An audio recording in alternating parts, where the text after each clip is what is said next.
Selamat datang bagi yang baru masuk ya. Selamat datang. Hari ini kita akan membahas tentang beberapa pertanyaan-pertanyaan yang sering muncul di market secara global mengenai Nagaya. Tapi sebelum kita berbicara tentang FAQ atau pertanyaan tersebut, saya akan memberikan beberapa update ya dari manajemen. Nah, jadi ini juga beberapa hal yang harus Anda perhatikan. Ya, manajemen ini sangat update. Kami selalu memberikan informasi yang paling up to date, paling terbaru, dan hanya kami berikan di channel resmi dari Nagaya Technologies. Itu ada di beberapa media. Yang pertama adalah Telegram, yang kedua adalah website, yang ketiga adalah email. Nah, jadi saya sarankan terutama bagi Anda yang masih baru, silahkan download aplikasi Telegram. Ya, di dalam aplikasi Telegram itu Anda juga bisa mendapatkan informasi yang up to date. Siapapun boleh masuk, it's free ya. Download aplikasinya pun free. Jadi jangan dengarkan kalau ada yang bilang masuk ke channelnya Nagaya itu berbayar. Jangan didengarkan, tidak ada ya, tidak ada biaya. Bahkan membuat akun pun, membuat wallet di Nagaya pun 100% gratis, tidak ada biaya. Jadi silahkan ya. Dan Anda juga bisa mendapatkan semua transparansi yang Anda butuhkan dan diberikan oleh manajemen Nagaya. Siap belajar hari ini? Boleh saya lihat jempolnya? Boleh saya lihat jempolnya? Oke. Siap mendapatkan informasi baru? Siap mengklarifikasi mitos-mitos yang salah? Oke, baik. Untuk itu ya, saya untuk sesi ini tidak sendiri, saya ditemani oleh Business Development Manager untuk Nagaya seluruh Indonesia, yaitu Pak Yunias. Saya undang dulu ke depan. Selamat malam Pak Yunias. Selamat malam Pak Dani. Sehat semua Pak? Sehat Pak. Dan saya lihat juga Pak Dani tambah seger aja nih Pak. Oh iya dong, harus dong Pak. Apa mungkin gara-gara baju saya putih hari ini Pak? Bisa jadi ya, bisa jadi. Itu seingat saya itu baju putih mengingatkan kita di satu kota, Pak. Betul sekali, Pak. Kotanya Bung Karno.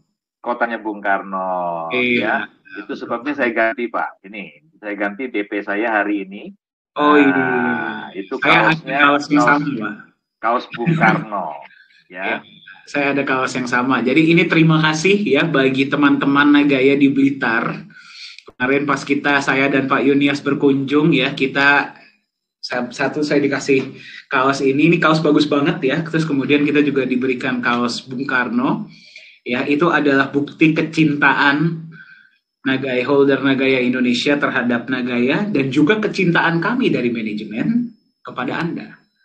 Ya, jadi mudah-mudahan bisa jumpa ya Pak ya dengan Nagaya holder, bukan cuma di kota-kota yang kemarin kita kunjungi, tapi juga kota-kota lainnya mudah-mudahan. Iya, betul. Betul sekali, Pak.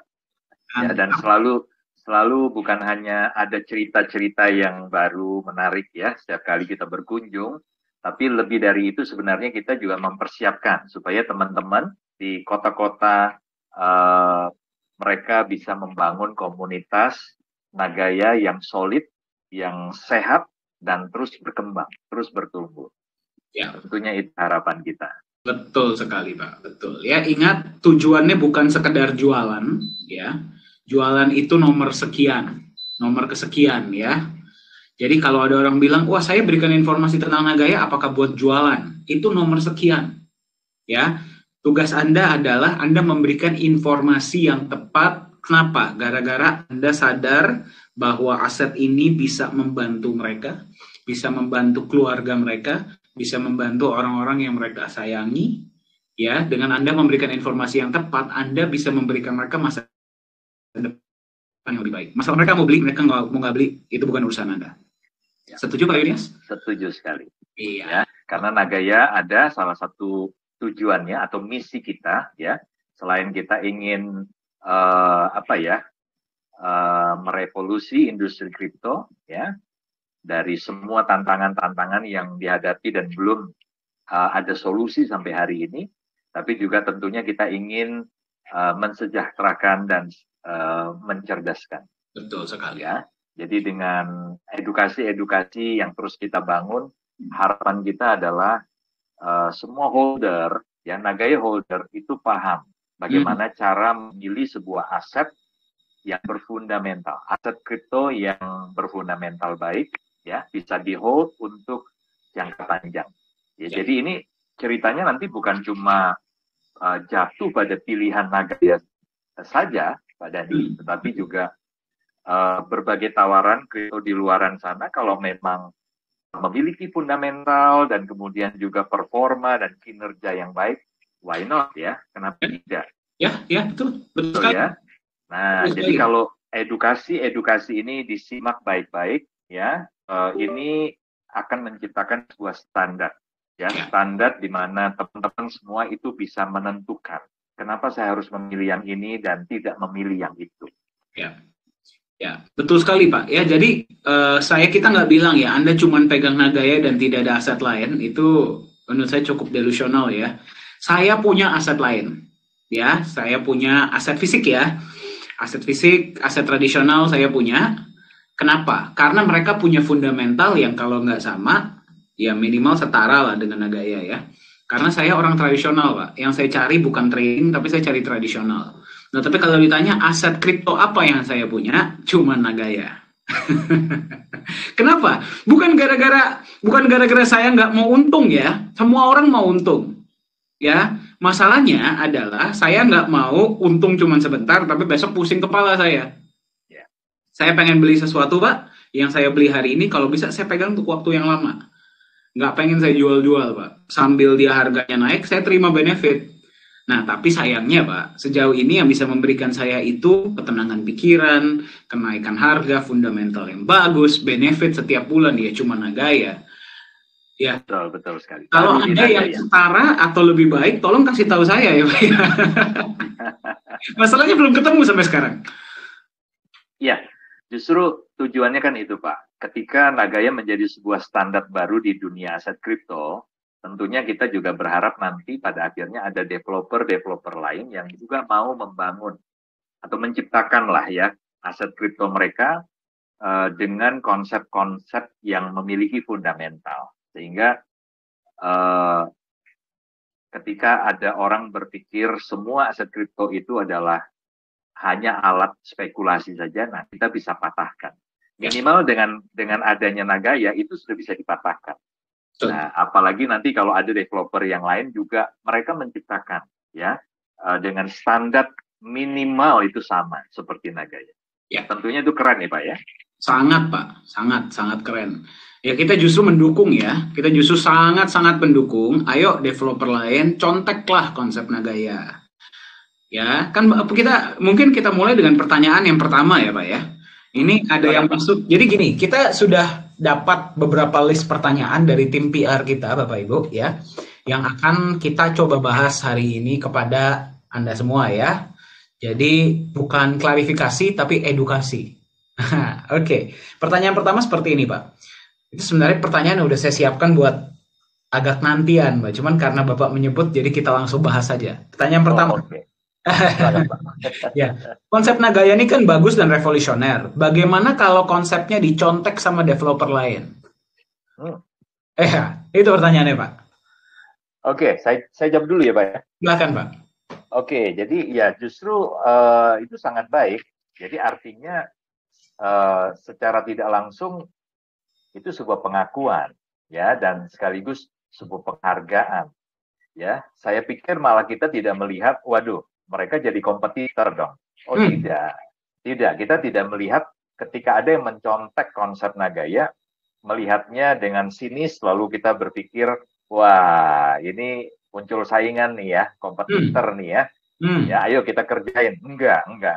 Jadi saya pikir Nagaya tidak sepicik itu, karena justru kita melihat dari sisi itu sebuah pengakuan, Pak.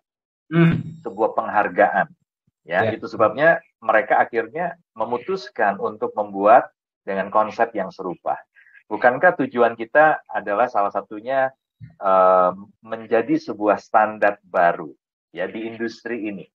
Ya, kalau kita sudah menjadi sebuah standar baru, artinya standar minimal ketika developer ingin membuat ya, minimal itu harus apa yang ada di Nagaya. Ya. Itu mereka juga akan lakukan. Ya, nah apa sih yang membedakan atau apa sih standar baru yang kita inginkan? Yang pertama, Ya, karena ini kripto ini kan hanya sebuah angka digital. Jadi siapapun yang penting dia paham tentang IT, tentang coding, itu kan bisa Pak buat. Dia cuma angka digital doang kok, apalagi kalau dia sudah sedikit atau memang dia mendalami ya bidang atau teknologi blockchain itu sendiri. Tentunya dia bisa Pak menciptakan jaringan blockchain sendiri untuk koin mereka nantinya. Ya. Nah, tapi yang harus diingat adalah itu hanya angka-angka doang, angka-angka digital doang, angka-angka numerik doang, yang tidak ada nilainya sama sekali sebenarnya. Ya. Dan mereka bisa buat itu dalam jumlah yang sangat tidak terbatas. Nah, ini yang harus kita pahami. Lalu bagaimana supaya benar-benar angka digital doang ini dia punya nilai, dia bisa menyimpan nilai. Ya tentunya harus di backup dengan yang kita sebut sebagai underlying asset. Ya, jadi harus ada aset real yang memang bernilai, yang memiliki nilai dalam dirinya sendiri. Itu harus menjadi backup-nya. Ya, harus ada cadangan yang menjadi underlying aset dari si aset kripto tersebut. Ya, nah itu yang pertama. Kemudian kalau mereka ingin menaikkan nilai dengan membuat proyek-proyek, ya silakan kalau memang mereka melihat ada peluang di proyek-proyek digital. Ya, tapi Nagaya sudah memutuskan, paling tidak sampai hari ini kan Pak, memutuskan untuk kita tidak akan membangun proyek-proyek digital. Ya, jadi benefit yang akan diberikan oleh Nagaya kepada holder itu dari atau datang dari proyek-proyek real, proyek fisik yang dibangun. Nah, seperti yang sudah jalan kan Mikto. Ya. Betul ya Pak ya. Jadi paling tidak itu semacam itulah ya. Kemudian juga kalau kita bicara lagi utilitasnya dan sebagainya, maka kita harapkan juga mereka akan melihat Nagaya sebagai sebuah standar baru, sebagai acuan buat mereka. Ya. Mungkin itu Pak yang saya bisa jawab. Keren banget ya. Jadi kita kalau dicontek Bapak Ibu berarti ya kita diakui. Setuju Pak Yunias ya. Nah mungkin saya tambahkan sedikit Pak. Ya, ini juga Pak Yohanes yang sampaikan kepada saya. Ya, pertama kali saya juga nanya seperti itu ke beliau. Ini konsep bagus banget. Kalau ada yang bikin seperti ini, konsepnya persis seperti ini gimana? Jawaban beliau seperti ini Pak. Dia bilang gini, kalau misalkan ada sebuah ladang yang besar banget nih ya Pak ya. Ada satu ladang yang besar, niat kita adalah kita mau ngambil sebanyak-banyaknya benefit dari ladang tersebut. Ya, kita akan takut kalau ada orang lain yang datang, karena mereka akan jadi kompetitor buat kita. Perbedaannya adalah, kalau kita datang kepada ladang tersebut karena kita memang mau tanam di ladang tersebut, kita mau jadikan ladang ini lebih baik. Justru kalau ada orang lain yang datang, Pak, kita akan senang. Karena berarti dia membantu kita untuk membuat ladang ini menjadi lebih baik. Karena kita sendiri nggak mungkin bisa, Pak. Impossible. Yes, betul. Kita sendiri bisa bikin apa sih? Iya, kita butuh bantuan dari yang lain. Jadi kalau ada orang lain yang datang, ya kita akan senang. Nah, jadi kalau niat kita Nagaya, yang pertama apa sih? Kalau misalkan Anda perhatikan, kita mau mencerdaskan dan mensejahterakan sebanyak-banyaknya masyarakat seluruh dunia. Mencerdaskan dan mensejahterakan. Yang berarti kita membuat masyarakat, bukan cuma masyarakat Indonesia, tapi seluruh dunia lebih sejahtera dan lebih cerdas. Dan yang kedua, kan kita mau merevolusi industri kripto. Kenapa? Gara-gara kita percaya kripto ini punya potensi. Saya selalu sampaikan ya, Nagaya ini bukannya anti cryptocurrency. Tidak, orang kita juga kripto kok. Kita pakai teknologi kripto, teknologi blockchain, decentralized ledger, kriptografi. Karena kita akui teknologinya tuh bagus. Pertanyaannya adalah, mereka berhasil sebagai cryptocurrency, belum tentu mereka berhasil sebagai crypto aset. Ya, cryptocurrency berarti saya bisa bertransaksi seluruh dunia tanpa ada perantara, tanpa ada pihak ketiga dengan fee yang kecil. Ya, itu menurut saya cukup luar biasa Pak Yunias. Bukan cukup, sangat. Apa yang Bitcoin lakukan itu menurut saya itu sangat revolusioner. Ya, jadi sebagai cryptocurrency mereka ini berhasil. Nah, pertanyaannya adalah, apakah mereka yang sudah berhasil menjadi cryptocurrency otomatis berhasil menjadi aset? Belum tentu. Kalau kita berbicara aset, kita berbicara tentang nilai. Bukan cuma tentang teknologinya seperti apa. Kita bukan cuma berbicara tentang secepat apa transaksinya ya. Kita berbicara tentang aset itu berarti sesuatu yang kita pegang, bagaimana kita bisa menjaga nilainya. Kita bukan cuma ngomong tentang teknologi dan transaksi, kita berbicara tentang ekonomi, mikro dan makro. Ya, kita berbicara tentang psikologi manusia. Nah, itu yang kita harus bisa jaga juga, Pak. Ya, jangan cuma kita berbicara tentang currency. Nah, jadi kenapa Nagaya mau merevolusi industri aset kripto? Aset kripto, bukan cryptocurrency. Karena menurut kita cryptocurrency sebagai currency sudah berhasil, sudah oke. Ya, of course bisa terus diperbaiki, tapi secara basic sudah dapat lah. Nah, tapi mereka belum berhasil sebagai aset. Nah, jadi kita kepengen, ya para pemain kripto ini, yang pertama, kalau memang mereka ini currency, ya jangan nyebut dirinya aset gitu loh. Jangan nyebut dirinya aset jangka panjang, kalau hari ini nilainya bisa naik 100%, besok tiba-tiba bisa turun 100%, besoknya hilang. Iya, kalau mau menyebut dirinya sebagai aset, ya berarti jagalah nilai itu.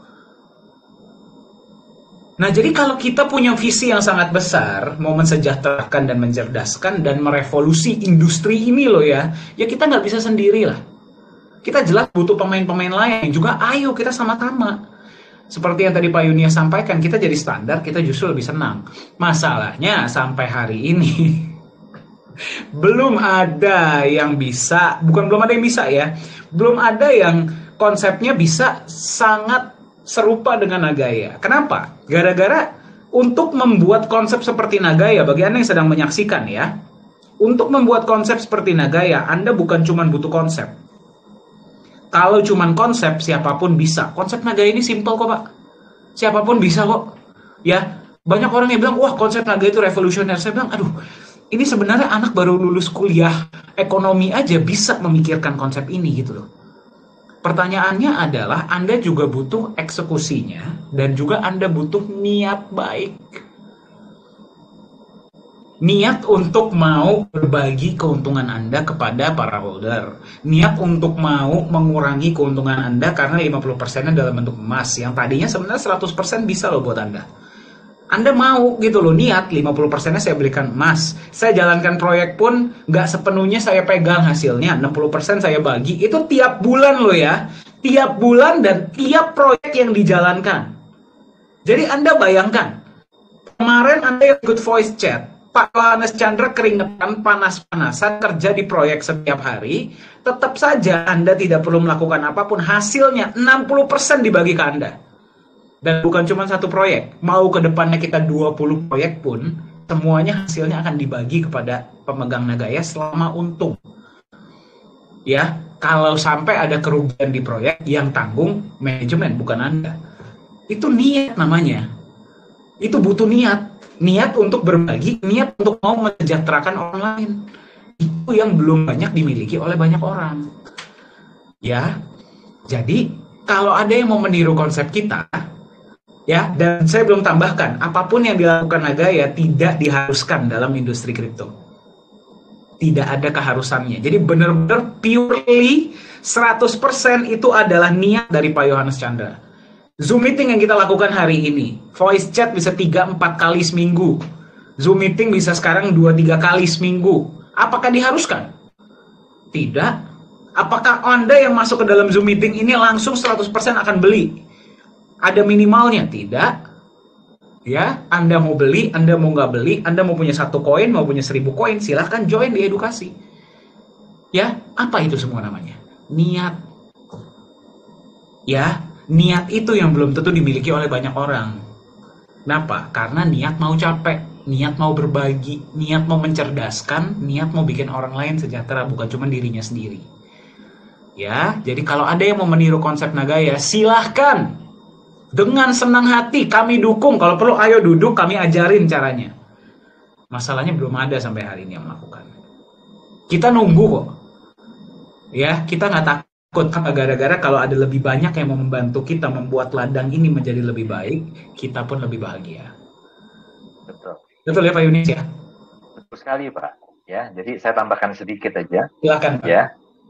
Kenapa belum ada? Bukan karena mereka belum melihat, belum mendengar ya tentang Nagaya. Ya, jadi teman-teman Anda harus tahu bahwa Nagaya ini sebenarnya di kalangan industri kripto ya, dan bukan hanya di tanah air ya di Indonesia, tapi juga di luar itu sebenarnya sudah kemana-mana beritanya ya tentang konsepnya. Dan terbukti kita juga sudah dikontak dari beberapa exchanger ya, mereka yang kontak, mereka yang ajak kita bergabung dengan mereka ya. Nah, tapi kenapa belum ada developer yang tertarik untuk atau memutuskan untuk mulai membangun dengan konsep yang sama ya, seperti tadi Pak Dhani katakan butuh niat ya, dan saya tambahkan selain niat juga memang mau berkorban. Dan ini yang tidak banyak, teman-teman. Kalau kita bicara dari kacamata bisnismen ya, pengusaha. Developer ini kan perusahaan. Ya, siapa orang-orang di balik ini? Para pengusaha, para bisnismen, pelaku bisnis. Mereka mau nggak berbagi 60%? Itu sebuah pertanyaan. Ya, dari keuntungan proyek-proyek yang dijalankan, 60% loh. Mereka yang kerja. Seperti di Nagaya, Pak Yohanes Chandra yang harus turun ke lapangan. Bayangkan, manajemen yang bekerja. Anda cuma beli satu kali, manajemen bekerja memikirkan bagaimana proyek pertama bukan cuma jalan ya, tapi bertumbuh menjadi besar. Kemudian pikirkan nanti akan lahir proyek kedua. Ya, proyek pertama nggak boleh lebih kecil ketika proyek kedua udah jalan. Ya, ini juga harus berkembang terus berkembang. Artinya dipikirkan harus ada manajemen proyek sendiri. Nanti manajemen proyek kedua, demikian seterusnya. Lalu kemudian Anda sebagai holder ada alokasi pembagian keuntungan sebesar 60%. Perusahaan cuma 40%. Nah, ini kalau saya cerita ya, saya tarik ke beberapa perusahaan-perusahaan besar di Indonesia, bagaimana mereka mengambil keuntungan dari kerjasama, khususnya dengan katakan saja dengan orang-orang kecil, UMKM dan sebagainya. Anda bisa miris, teman-teman. Ya, sekali lagi, Anda bisa miris melihat kenyataan. Ya, tapi tidak di Nagaya. Nagaya bagi itu 60%.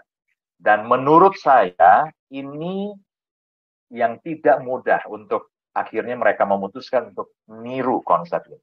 Satu lagi ya, teman-teman, meskipun demikian, kalau Nagaya terbukti berhasil, maka tuntutan untuk aset yang dibangun oleh developer, minimal harus sama seperti Nagaya, itu akan datang dari bawah.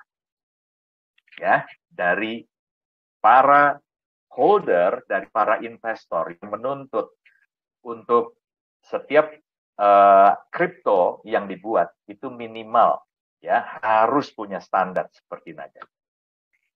Begitu Mbak Dhani. Mantap ya, jadi semoga menjawab ya. Semoga menjawab ya. Jadi apa yang akan kami lakukan sebagai manajemen kalau sampai ada yang meniru konsep kita, Pak? Kita dengan senang hati ya, Pak ya. Kita membuka pintu. Justru saya pernah bicara sama Pak Yohanes, kalau perlu ayo kita ajarin caranya gitu loh. Ayo kita duduk, kita ajarin caranya. Jadi lu juga jangan bikin lu punya member rugi lah. Ayolah, kita untung sama-sama lah. Ya, kita sebagai kita sebagai developer, kita juga happy, holder juga happy. Kan lebih baik kalau seperti itu gitu loh. Jadi win-win. Jangan cuman maunya kita doang yang menang, tapi holdernya yang sengsara. Kita ajarin caranya. Tapi sampai sekarang sayangnya belum ada. Kita berharap akan ada ke depannya. Oke, semoga menjawab ya bagi Anda yang bertanya. Ini memang pertanyaan-pertanyaan yang kita terima ini bagus-bagus semua Pak pertanyaannya Pak. Menunjukkan bahwa holder dan calon holder kita ini cerdas. Luar biasa. Ya? Semoga satu persatu bisa dijawab. Amin. Ada Pak Yunias di sini, jangan khawatir. Ya? Oke, Pak. Pertanyaan selanjutnya, Pak. Ini kita nggak tahu ya datangnya dari siapa, karena kita dapat dari tim PR ya yang memang muter melihat pertanyaan-pertanyaan dan juga dari email dan segala macam ya. Kami terima. Oke, baik. Pertanyaan selanjutnya, Pak. pertanyaan saya adalah, kalau untuk listing di market dan coin market cap, apakah sulit? Kalau gampang, kenapa Nagaya belum masuk sampai sekarang? Oke. Apakah sulit ya? Coba saya buka data dulu, karena sempat saya waktu itu ada screenshot posisi jumlah kripto yang ada di ini, Pak. Sebentar ya, saya buka. Oke, Pak, kalau gitu saya yang kasih lihat dulu ya, Pak ya. Ya, silakan, Pak. Saya mau kasih lihat, teman, saya pengen cari tahu gimana caranya saya bisa menyembunyikan namanya. Oh, oke. Kalau gitu saya screenshot dulu, baru saya masukkan ke tempat lain, baru saya akan kasih lihat. Ini bagi Anda yang bertanya, ya, apakah sulit atau tidak masuk ke dalam CMC ya.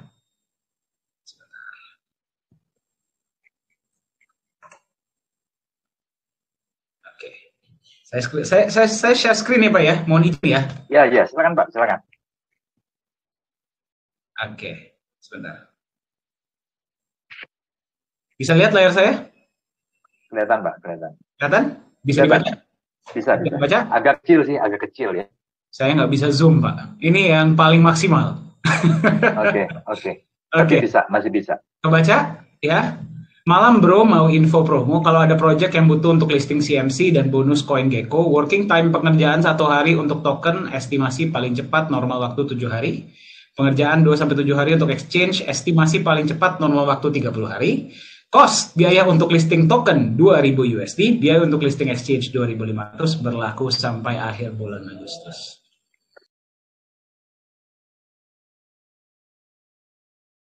Okay. Susah jadinya masuk ke coin market cap dan CoinGecko dan exchanger. Ini ada satu lagi sebenarnya yang pengen saya bagikan ya. Saya sebenarnya nggak boleh sharing nama, Pak. Saya akan coba blur ya. Ini jadi bagi teman-teman nih, bagi Anda, jadi Anda pada lihat ya. Kalau ada yang bilang masuk CMC itu perlu divalidasi dulu, segala macam. Aduh. Mana gitu ya. Oke, sebentar. Saya harus screenshot dulu. Saya harus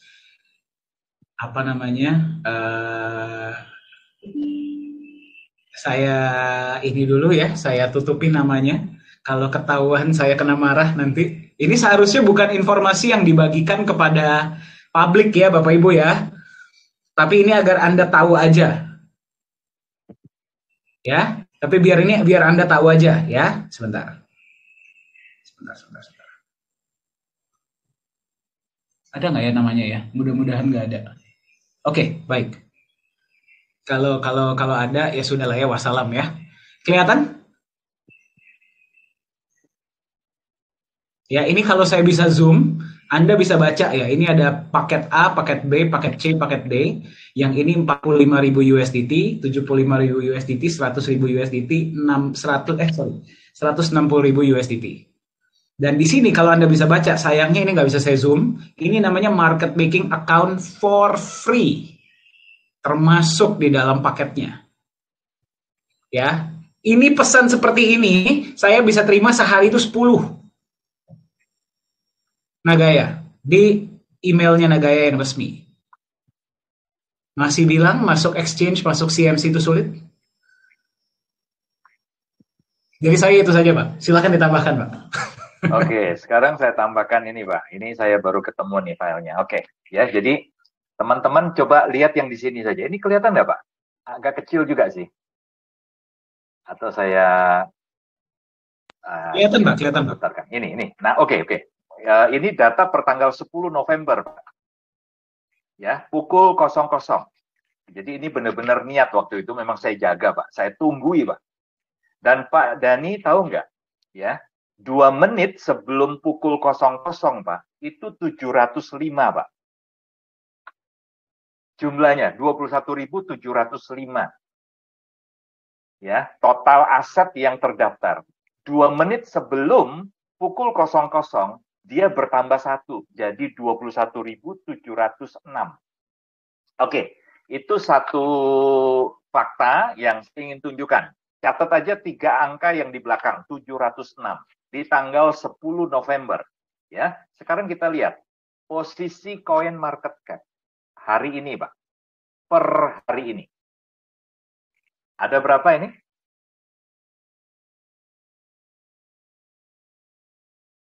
$21.900, Pak. 21.909. Ya. Ya, berarti dalam waktu hanya selisih berapa ya? 22 hari ya, Pak ya? 22 hari itu sudah ada pertambahan 203, Pak. Dalam waktu 22 hari. Artinya, Pak, setiap hari rata-rata ada penambahan 9 sampai 10 aset baru. Ya. Oke. Menurut Anda, menurut teman-teman semua ya, melihat fakta ini, apakah itu artinya masuk exchanger sulit? Masuk coin market cap sulit? Sangat mudah. Ya, bahkan tadi saya sudah tunjukkan fakta ya. Untuk saya nunggu cuma 2 menit, Pak. Itu sudah nambah 1, Pak. Sebelum pukul 00 tanggal 10. Jadi tanggal 9 saya tunggu ya. Niat banget ya, Pak ya. Niat banget, Pak. Mungkin nanti, Pak, kita bisa, bagi teman-teman yang bilang masuk CMC itu sulit, kita bisa undang ya, Pak ya. Kita lakukan CMC Watch, Pak, nama sesinya, Pak. Kita tungguin setiap 1 menit nambah berapa. 1 menit nambah berapa. Kalau 1 menit mungkin belum nambah, Pak ya. Tapi kalau ada yang niat setiap hari nungguin berapa jam. Dari pagi coba cek pagi ya, kemudian cek malam. Itu saja mungkin sudah bisa ada penambahan 1 sampai 2. Nah, kalau di rata-rata selama 22 hari ada 203 aset baru di sana, artinya Pak, itu 9 sampai 10, Pak, setiap hari kalau di rata-rata. Ya. Jadi ini sebenarnya penambahan yang luar biasa ini menunjukkan bahwa satu, bahwa ternyata memang masuk CMC, CoinGecko dan lain-lain itu mudah banget. Nah, tapi yang kedua ini sebuah fakta yang harus teman-teman harus pahami. Ya, coinmarketcap.com, CoinGecko dan lain-lain itu bukan sebuah lembaga validator. Ya, dan lebih sebenarnya ini lebih ya, Pak ya, lebih rawan lagi adalah karena dia tidak diregulasi. Tidak ada regulator, Pak. Tidak ada pengawas yang dari pemerintah resmi. Ya, ini benar-benar pelaku bisnis juga, orang-orang di industri juga.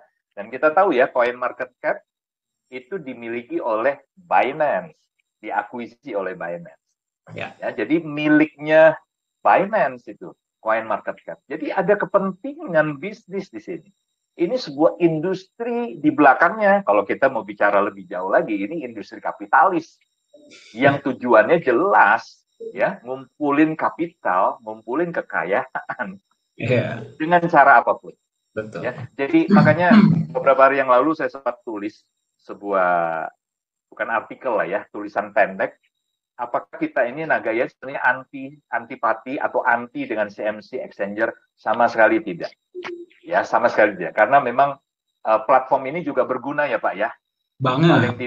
Paling tidak untuk kita ini bisa melihat aset-aset mana yang ya punya value lah, layak untuk kita beli, kita hold. Sebenarnya itu sebenarnya portal informasi sih, Pak, menurut saya. Ya, CMC itu adalah portal informasi, exchange itu hanya portal jual beli. Sekedar itu saja, tidak lebih. Dan Nagaya membutuhkan itu nanti. Ada waktunya kita juga akan di sana. Jadi bukan kita itu anti sebenarnya. Tapi yang kita ingin supaya teman-teman paham adalah mereka ini CMC dan exchanger itu bukanlah validator yang berpihak kepada Anda, yang akan menjaga uang Anda untuk tidak hilang di sana. Itu Anda harus catat baik-baik. Ya, mereka siapapun pelaku bisnis developer, pengembang, mau dia ada blockchain-nya, mau dia benar-benar menjalankan skema Ponzi, ya, atau koin atau token itu dibuat hanya untuk exit plan karena bisnis mereka yang sebelumnya itu sudah mau scam, dan untuk skenario keluarnya, jalan keluarnya mereka datang ke developer kripto, mereka buat kripto atau token. Ya, mereka nggak peduli, teman-teman. Exchanger, CMC, CoinGecko nggak peduli. Mereka nggak akan tanya tujuannya untuk apa ini. Mereka tidak akan validasi, ya. Jadi siapapun yang mau daftar dengan syarat, ya tentunya tadi Pak Dhani sudah sampaikan, ada dana, ya, ada biaya-biaya. Yeah. Selama you berani bayar, welcome. Yeah. Dan ingat ya, mereka tidak akan menjaga kepentingan dana investor yang dipertaruhkan di situ. Ya, jadi saya pikir teman-teman, apa yang kita sampaikan ini bukan sebagai satu sikap bahwa kita antipati dengan CMC, CoinGecko atau Exchanger. Ingat ya, satu hari platform-platform ini juga kita butuhkan. Ya, tetapi misleading information yang mengatakan kalau sudah masuk sana pasti aman, justru ini akan banyak menjadi jebakan-jebakan yang membuat kerugian di pihak investor yang terlanjur hanya percaya dengan misleading tadi. Ya, jadi Anda kalau mau cari kripto ya untuk aset masa depan, pastikan konsepnya, fundamentalnya benar-benar itu menjadi salah satu pertimbangan. Ya, mungkin itu jawaban dari saya, Pak. Sudah sangat lengkap ya Pak ya. Nah mungkin setuju Pak, kita bukannya anti dengan CMC ya, kita tidak anti dengan CoinGecko, kita tidak anti dengan Exchanger, karena sekali lagi mereka ini adalah portal informasi, bukan portal validasi, portal informasi saja. Oh ada koin ini, oh ada koin ini, selesai ya. Nah tapi yang membuat saya kadang-kadang bingung, apalagi kita sudah di manajemen ya Pak ya, Pak Yunias pun sudah melihat data-data ini yang tadi saya kasih lihat. Kenapa saya berani kasih lihat? Karena ini data publik, semua orang sudah tahu. Apalagi pemain kripto, semua orang sudah tahu. Ya kurang lebih kisarannya segitu untuk listing, kurang lebih kisarannya segitu untuk jasa masuk CMC dan sebagainya. Ya itu semua sudah tahu. Jadi kalau ada seseorang atau beberapa entitas tertentu yang bukannya berarti sekali lagi ya, bukan berarti masuk CMC, CoinGecko, dan Exchange itu salah. Kita juga akan masuk suatu hari untuk memberitahu kepada dunia bahwa Nagaya itu ada. Ya, tapi sekedar itu saja. Kita menginformasikan kepada dunia bahwa Nagaya itu ada. Tadi saya belum kasih lihat, saya belum zoom kepada Anda. Kalau Anda lihat di dalamnya, kalau kita ambil paket yang berapa, itu Anda dapat free. Tadi market making juga sudah dikasih tahu oleh Pak Yunias, sebenarnya itu saya nggak mau angkat ya. Tapi Anda juga dapat free adalah PR newsletter. Jadi media pun bisa Anda beli. Ya, itu termasuk di dalam sana. Nah, jadi kalau ada, ya yang bikin saya kadang-kadang gregetan adalah, bukannya berarti masuk CMC dan segala macam itu salah. Bukan. Ya. Tapi kalau itu dijadikan patokan, ya, legalitas bagus. Oke, fundamental bagus, proyeknya bagus, ada emasnya segala macam, tapi nggak benar gara-gara belum masuk CMC. Saya kadang-kadang tepok jidat di situ. Ya, jadi seolah-olah CMC dan exchange itu lebih penting daripada fundamental koin itu sebenarnya. Itu yang kadang-kadang, yaitu yang tadi Pak Yunias sampaikan adalah misleading information. Nah, jadi ya kita juga nggak bisa menyalahkan pihak-pihak manapun ya, karena mungkin ya sekali lagi informasi seperti ini itu tidak common practice yang kita berikan kepada Anda, bukan common knowledge. Ya, di Nagaya ini kami benar-benar bongkar loh kepada Anda. Padahal kami itu developer. Ya, kami bongkar kepada Anda padahal kami itu developer. Kalau tadinya kami nggak bongkar, kami ikuti saja yang mereka lakukan. Aduh, saya dan Pak Yunias mungkin udah kipas-kipas duit jalan-jalan keliling dunia kali. Iya, betul. Betul ya Pak Yunias ya? Betul sekali. Mungkin kita sekarang udah di Dubai Pak, besok kita jalan-jalan ke Paris ya nggak? Atau ke Qatar nonton Piala Dunia. Ya saya fans bola ya, jadi saya pasti ke Qatar dulu Pak. Ya, sayangnya nanti jam 10 ada pertandingan sepak bola. Sekarang jam 8 saya lagi Zoom meeting sama Anda. Ya, kenapa? Gara-gara kita mau Anda itu cerdas. Kita mau Anda itu paham. Kita mau Anda itu ngerti. Jadi kalau Anda beli Nagaya itu gara-gara Anda ngerti, bukan gara-gara Anda diharuskan atau gara-gara FOMO. Ya. Jadi bagi Anda yang bertanya masuk CMC itu gampang atau enggak, dan kalau gampang kenapa Nagaya belum masuk, gampang atau enggaknya sepertinya udah nggak perlu saya jawab lagi ya. Ya, udah nggak perlu saya jawab lagi. Kenapa belum masuk? Tadi, yang pertama, regulasi dari Singapura. Yang mengharuskan Nagaya menjual dulu 25% dari supply yang kita lepas ke pabrik. Yang kalau Anda pahami secara, ya, yang kalau Anda benar-benar pahami, bukan cuma ngelihatnya, oh, gue mau beli Nagaya untuk untung cepat. Tapi kalau Anda benar-benar duduk dan telaah regulasi dari Singapura tersebut, itu melindungi Anda loh. Melindungi Anda, bukan melindungi developer. Developer justru disulitkan. Paham nggak?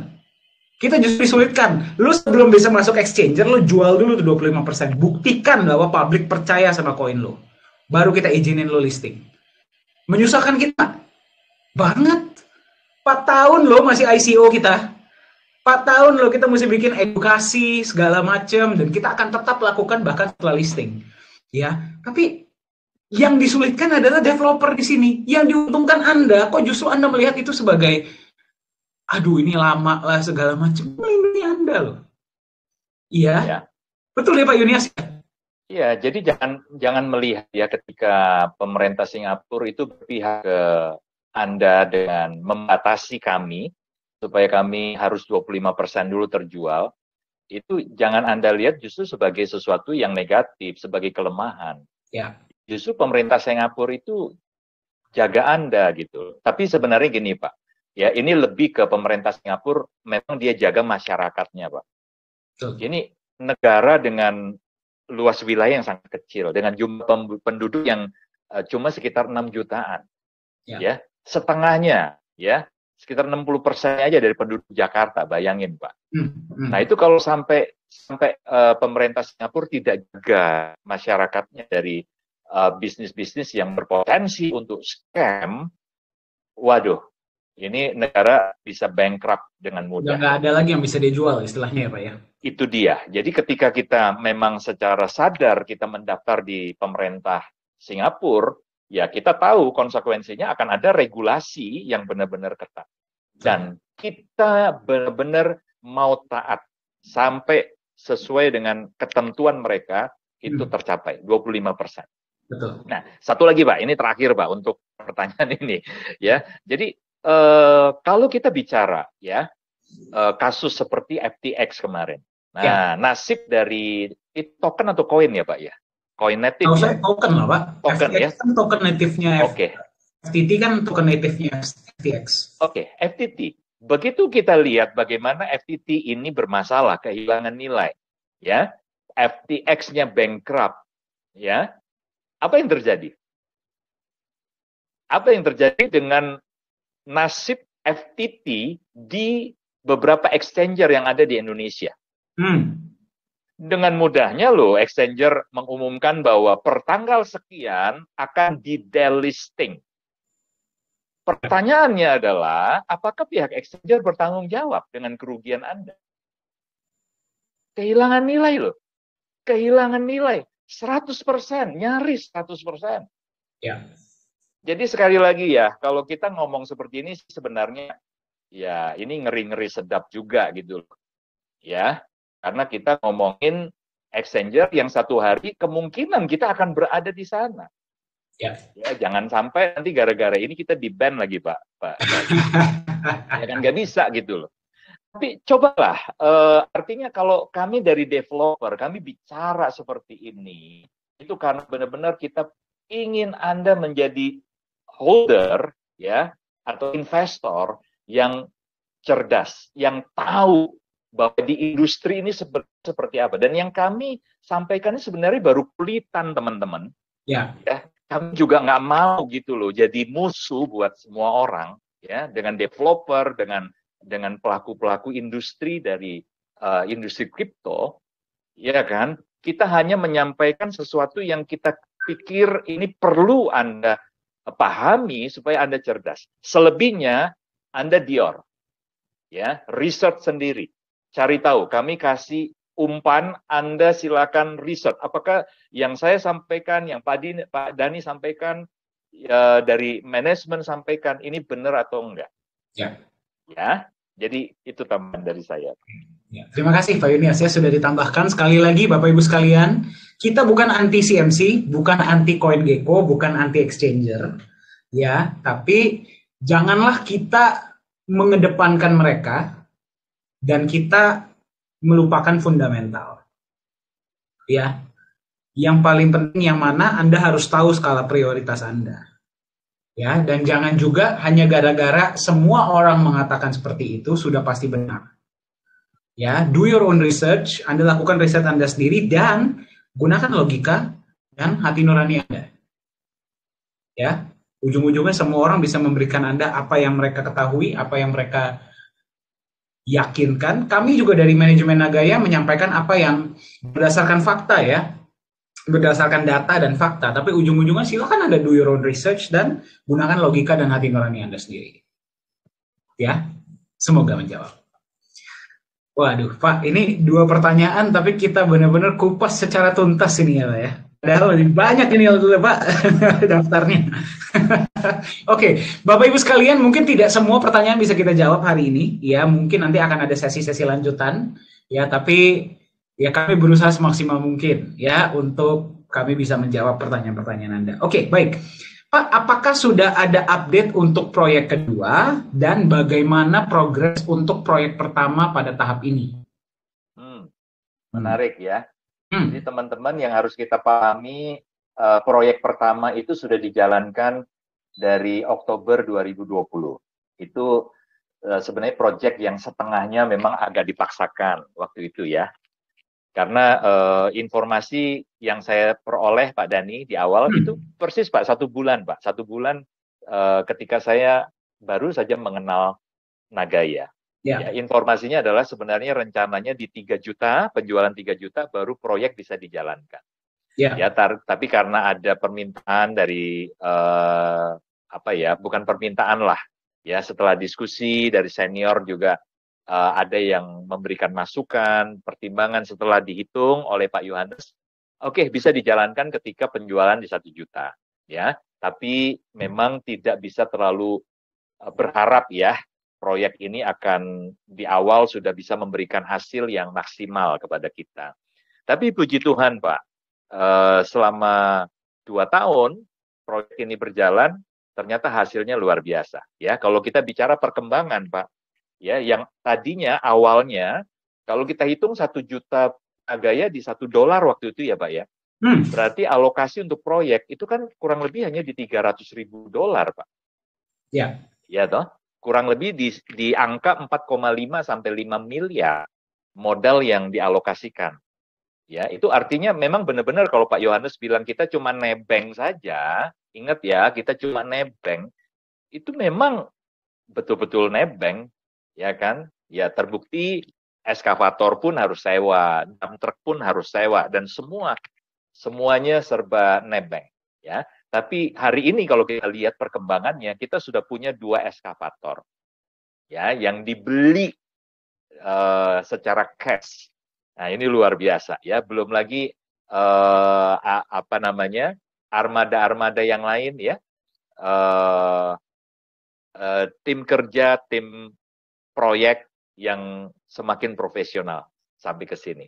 Nah itu yang perkembangan dari proyek pertama ya. Sekarang juga kita ini dipercaya ya Pak Dhani ya oleh Akarmas Internasional, pemilik lahan, dengan sebuah lahan yang eksklusif itu diserahkan kepada Nagaya untuk kita bisa eksplorasi. Nah itu juga luar biasa. Itu satu prestasi yang kita perlu bangga. Ya kita semua perlu banggakan. Nah yang kedua tentunya proyek kedua sudah bahkan kalau teman-teman semuanya mau tahu ya, dari bulan Juni 2021 itu saya belum manajemen. Ya, dalam satu kesempatan saya jalan dengan Pak Yohanes Chandra waktu itu dengan Pak Edo, Pak Dhani. Ya, Pak Dhani waktu itu lagi entah di mana waktu itu ya. Yang pasti saya sama Pak Yohanes dan Pak Edo kami ke satu tempat. Lalu Pak Yohanes Chandra menunjukkan ada beberapa dokumen terkait beberapa alternatif proyek kedua. Bayangin Pak Dhani, itu 1,5 tahun yang lalu loh. Ya, jadi sebenarnya proyek kedua ini sudah dipersiapkan dan bersyukur sekali karena memang belum bisa dieksekusi ya karena penjualan kita nunggu 6 juta. Artinya pilihan untuk proyek kedua kita nggak perlu terburu-buru seperti yang pertama Pak. Nah, artinya proyek kedua nanti kita bisa pilih satu dari banyak pilihan yang terbaik. Ya, jadi teman-teman jangan berpikir bahwa manajemen tidak punya keinginan untuk bisa mengeksekusi proyek kedua ini secepatnya. Ya, karena teman-teman harus tahu ya, ini sudah banyak kan perusahaan yang mungkin akan ajak kerjasama, ya, mau kerjasama dan sebagainya. Tapi kan nggak bisa nunggu terlalu lama. Ya, mereka juga punya calon-calon investor lainnya. Jadi bayangin ya, kalau ada satu tempat sudah, waduh, naksir banget lah. Ya, Pak Yohanes Chandra bilang, waduh ini bagus nih, bagus sekali gitu. Tapi ya pihak yang lain yang ngajak kerjasama ini nggak bisa nunggu terlalu lama. Ya, jadi teman-teman doakan saja dan dukung ya, khususnya nanti terkait dengan program Nagaya 1000, teman-teman ayo semuanya ambil bagian. Atau kalau Anda belum bisa ambil bagian, minimal ayo Anda kenalkan Nagaya ya kepada teman-teman keluarga Anda supaya bisa berpartisipasi. Kita kebut menuju 6 juta itu kita kebut teman-teman. Ya, supaya peluang-peluang terbaik yang ada di depan mata ini kita bisa segera eksekusi. Ya, mungkin itu dari saya Pak Dani. Ya, sudah cukup dan sangat menjawab, Pak. Terima kasih. Oke, baik. Oke, pertanyaan selanjutnya. Ya, mungkin kita bisa bahas sekitar 2 atau 3 pertanyaan lagi ya, Pak ya. Oke, sebenarnya ini pertanyaan tentang legalitas, Pak. Ya, sebenarnya pertanyaannya seperti ini. Sebenarnya status legalitas Nagaya sendiri sebagai aset kripto di Indonesia seperti apa? Seperti itu pertanyaannya, Pak. Oke, jadi teman-teman kalau untuk legalitas di Indonesia, kita harus sadar ya, kita harus sadari bahwa yang diregulasi oleh pemerintah lewat Bapepti tentunya ya, itu baru sebatas exchanger-nya. Ya, jadi market pasar fisik aset kripto, tempat di mana aset-aset ini itu diperjualbelikan, diperdagangkan. Nah, regulasinya baru sebatas itu. Memang ada ketentuan ya, baru kemudian ada ketentuan aset-aset yang memenuhi standar atau memenuhi syarat yang boleh diperjualbelikan itu seperti apa? Harus memenuhi persyaratan 1, 2, 3 dan seterusnya. Nah, salah satu klausul ya, persyaratan aset kripto yang bisa diperjualbelikan, katakanlah ya di Indodax, di toko kripto dan lain-lain. Salah satunya, cuma sayang ya, ini pasal ini dibuat agak ambigu. Ya, di situ sebenarnya sudah bagus, Pak. Tercantum persyaratan 30%. Nah, tapi memang kalimatnya adalah masyarakat ini bisa memiliki sampai dengan 30%. Jadi porsi kepemilikan publik itu bisa diatur sampai dengan 30%. Ya. Nah, ini memang dibuat ambigu dan tidak tegas. Beda dengan Singapura. Singapura mensyaratkan kepemilikan publik minimal 25%. Baru kita bisa masuk exchanger. Nah, kalau kita masuk Indodax atau toko kripto dan lain-lain di Indonesia, itu persyaratan dibuat ambigu, Pak. 30% bukan syarat mutlak, minimal. Ya, kepemilikan publik itu bisa sampai dengan 30%. Tapi yang menurut saya justru jadi blunder adalah ketika di pasal berikutnya, ya, di pasal-pasal bawahnya itu dinyatakan bahwa developer, ya, pengembang itu boleh memiliki sampai 80%, Pak. Ya. Sampai dengan 80%. Boleh memiliki sampai dengan 80%. Ini sama sekali tidak mencerminkan ya, keberpihakan dari regulator kepada investor, pemilik dana. Ya, menurut saya ya pasal-pasal ini, peraturan ini, regulasi ini justru terlalu berpihak kepada developer, kepada pengembang. Ya, karena dengan pengembang bisa memiliki lebih atau sampai dengan, bukan lebih, maaf ya, sampai dengan 80%. Sementara kepemilikan publik boleh ya lebih dari 30%. Artinya 30% saja, Pak, atau 35% atau bahkan kurang sudah boleh masuk exchanger. Ya kan? Dan sementara developer boleh menguasai 80%. Ini praktek pump and dump, praktek di mana developer memainkan harga itu menjadi sangat mudah sekali. Betul. Nah, sementara kalau kita bandingkan dengan yang di Singapura, Pak, selain 25%, itu harus menjadi kepemilikan publik dulu sebelum kita bisa masuk exchanger, kita juga dibatasi. Developer pengembang dibatasi. Maksimal hanya boleh menguasai 20%. Ya. Jadi ini bertolak belakang, Pak. Ya, antara Singapura dengan kita di Indonesia. Ya. Nah, jadi teman-teman, bukan Nagaya tidak mau segera ya untuk ada di exchanger, karena ternyata memang gampang sekali, mudah sekali. Ya, kami harus katakan untuk masuk exchanger di Indonesia sangat mudah. Ya, tetapi ingat, kita tidak mau melanggar ketentuan dari pemerintah Singapura. Ya, karena apa? Kalau sampai Nagaya di-ban oleh pemerintah Singapura, selesai. Ingat ya, Nagaya bukan marketnya hanya Indonesia. Ya, kita minimal sudah lebih dari 50 negara ya Pak ya. Lebih, betul. Lebih dari 50 negara teman-teman. Bahkan teman kita, kawan kita kemarin baru saja menunjukkan ada pembelian dari Kanada.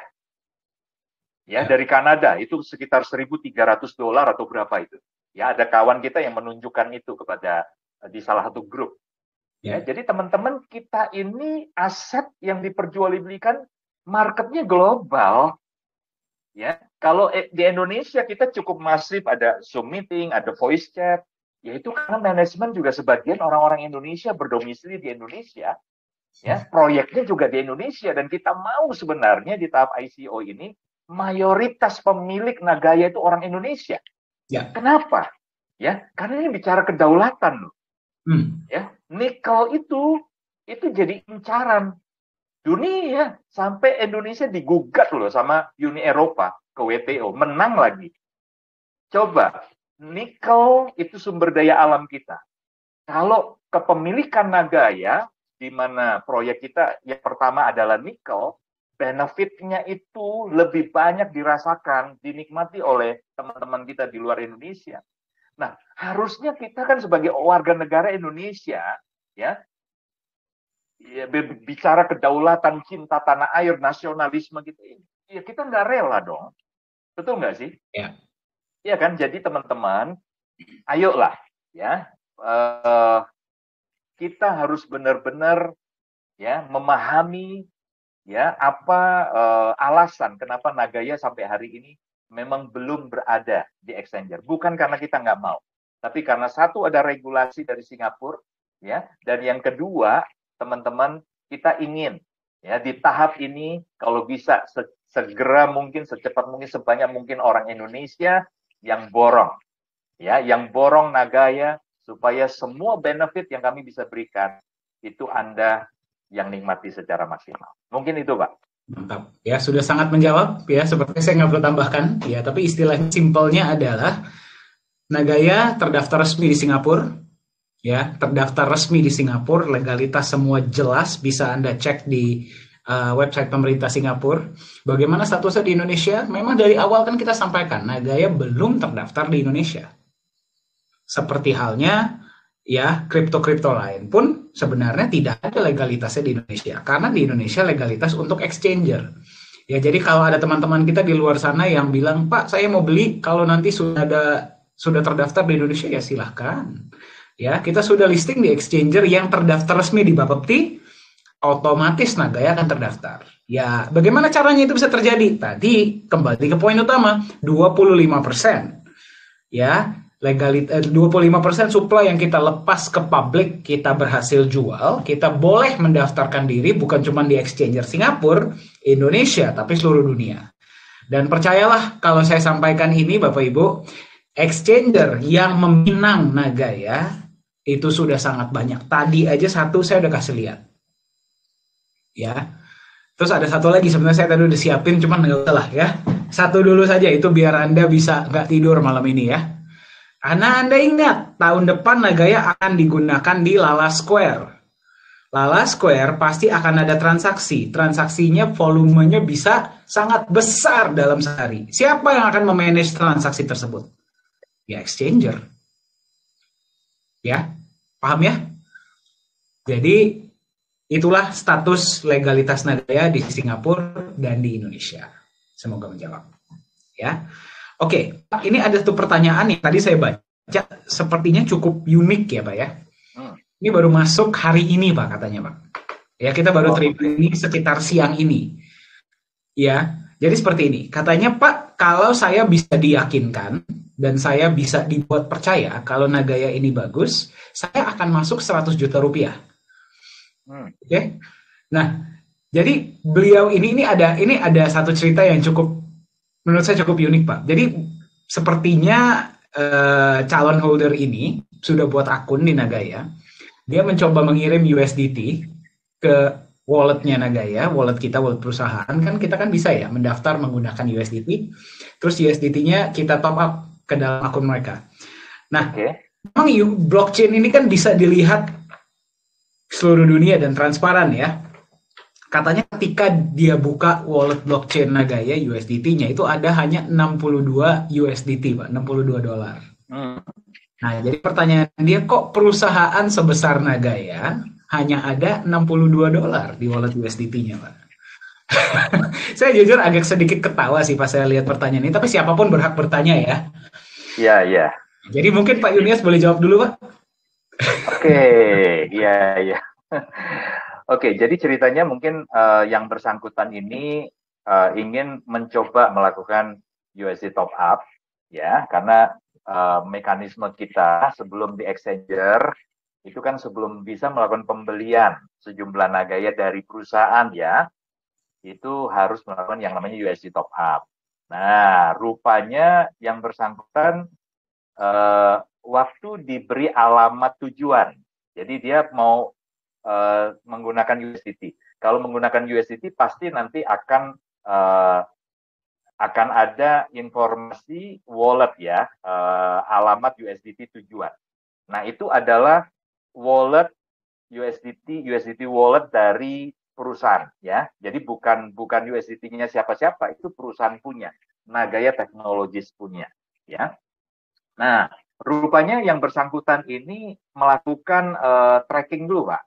Ya, dia cek dulu di Tronscan. Jadi siapa saja lah bisa melakukan jadi Bapak sudah dengar ceritanya ya, Pak ya? Iya, tadi kebetulan ada apa namanya dari Pak Indra ya. Pak Indra sempat telepon saya. Ya, sorry, saya baru dengar tadi sore soalnya Pak ceritanya, Pak. Betul ya. Kurang lebih jam 6 tadi, jam 6 sore. Jadi 1 jam sebelum kita mengudara, Pak Indra telepon saya. Ya, dan jadi yang bersangkutan ini rupanya dia melakukan pengecekan di Tronscan. Nah, jadi dia berpikir, wah, sekelas Nagaya, perusahaan sudah besar, 5,3 juta sekian sudah terjual, pasti di di alamat wallet ini pasti akan ada sejumlah dana yang besar. Ya, tapi ternyata dia terkejut, Pak. Dia cek hanya 62 USDT. Ya. Nah, jadi dia bilang dia ragu, masa perusahaan sebesar ini dananya cuma sekian gitu. USDT itu adalah salah satu metode saja. Ya, jadi ketika Anda melakukan USD top up, ya, pilihannya selain USDT, BTC, bisa transfer langsung ke rekening perusahaan yang ada di Singapura. Ya, nanti Pak Dhani kalau bisa tunjukkan, kita lihat ya sama-sama. Itu hanya salah satu metode. Nah, oke, di sini ya, Anda lihat USD wallet top up, ya. Jadi Anda bisa pilih metode yang pertama adalah melakukan bank transfer, ya, atau melalui USDT atau BTC, BUSD dan lain-lain. Nah, sekali lagi ini hanya metode saja, ya. Anda boleh pilih, tapi tujuannya adalah karena Anda ingin menempatkan sejumlah dana, ya, yang nantinya dana itu akan ditempatkan di USD wallet balance Anda. Oke, nah, coba bisa dicontohkan Pak ketika memilih USDT, ya, USDT, kemudian coba cek ke bawah Pak, ditarik ke bawah. Nah, katakan 1.000 Pak, 1.000 dolar.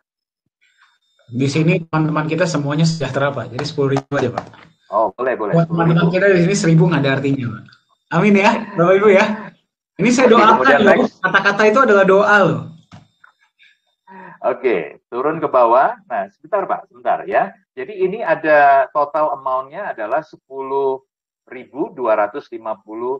US dollar. Ya, kenapa? Karena ada admin fee 2,5%. Ya, dan kalau 10.000 berarti 250 US dollar ya. Nah, total yang Anda harus transfer adalah 10.250 US dollar. Nah, di bawah di hadapan Anda bisa melihat itu kan ada alamat wallet tujuan. Ya, ini bisa di copy lalu kemudian bisa di tracking, ya bisa dicek di Tronscan. Nah, itu sebenarnya yang dilakukan oleh kawan kita ini.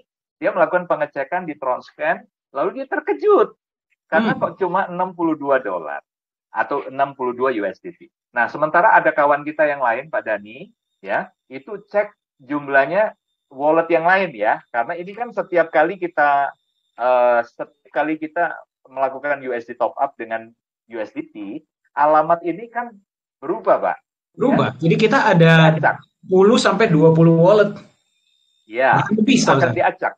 Iya. Diacak hampir sebenarnya seratusan, Pak. Ada Oh, seratusan. ratusan. Oke, ternyata Pak Betul. Yunis lebih update. Ya. Iya, seratusan. Jadi Ya. jadi ini di copy, kebetulan dia dapat satu alamat dari USDT wallet perusahaan yang dia cek 62. Sementara kawan yang lain ada yang 1.000 lebih. Ya, 1.000 lebih. Nah, teman-teman yang harus dipastikan adalah ingat ya, setiap dana yang Anda kirimkan melalui metode apa saja, setelah nanti diterima oleh perusahaan, ya, pertama yang dilakukan perusahaan adalah menempatkan US dollar itu ke USD wallet balance Anda. Nah, ya jadi ini sudah satu hal, terjadi konversi dari USDT dikonversi ke US dollar yang ditempatkan ke USD wallet balance Anda. Pak, bisa tolong ke depan Pak dashboard? Oke, kita ke dashboard. Nah, Anda lihat di sini ada USD wallet balance ya. Itu kebetulan ada 0,81. Jadi kalau tadi 10.250, 250 itu admin fee ya, itu tidak akan masuk. Jadi nanti akan ada di USD wallet balance Anda angka 10.000 US dollar. Nah, dengan angka 10.000 US dollar Anda baru bisa melakukan pembelian, Nagaya purchase. Ingat ya, itu sudah konversi loh. Dari USDT dikonversi ke US dollar. Nah, lalu kita bicara lagi. Setelah dikonversi ke Nagaya, ya Anda belikan Nagaya, berarti sah dong. Ya, sah dong. Anda sudah menerima sejumlah Nagaya, perusahaan menerima dana Anda sebesar 10.000. Nah, pertanyaannya itu dialokasi kemana? Satu, ya, 50% dari 10.000 tadi itu sudah pasti dialokasikan ke pos untuk menambah emas. Itu gold. Udah dibelikan, dialokasikan untuk pembelian emas. Kemudian 32,5% sampai bahkan 35% itu dialokasikan untuk proyek. Nah, ya belum lagi untuk referral, ya untuk biaya marketing lah, itu referral. Kemudian operasional, ya. Anda pikir untuk penyimpanan emas di the safe house atau the reserve itu nggak ada biaya sewa? Nah, itu diambil dari mana? Yaitu dari yang 2,5% sampai 5% dana sisa untuk operasional.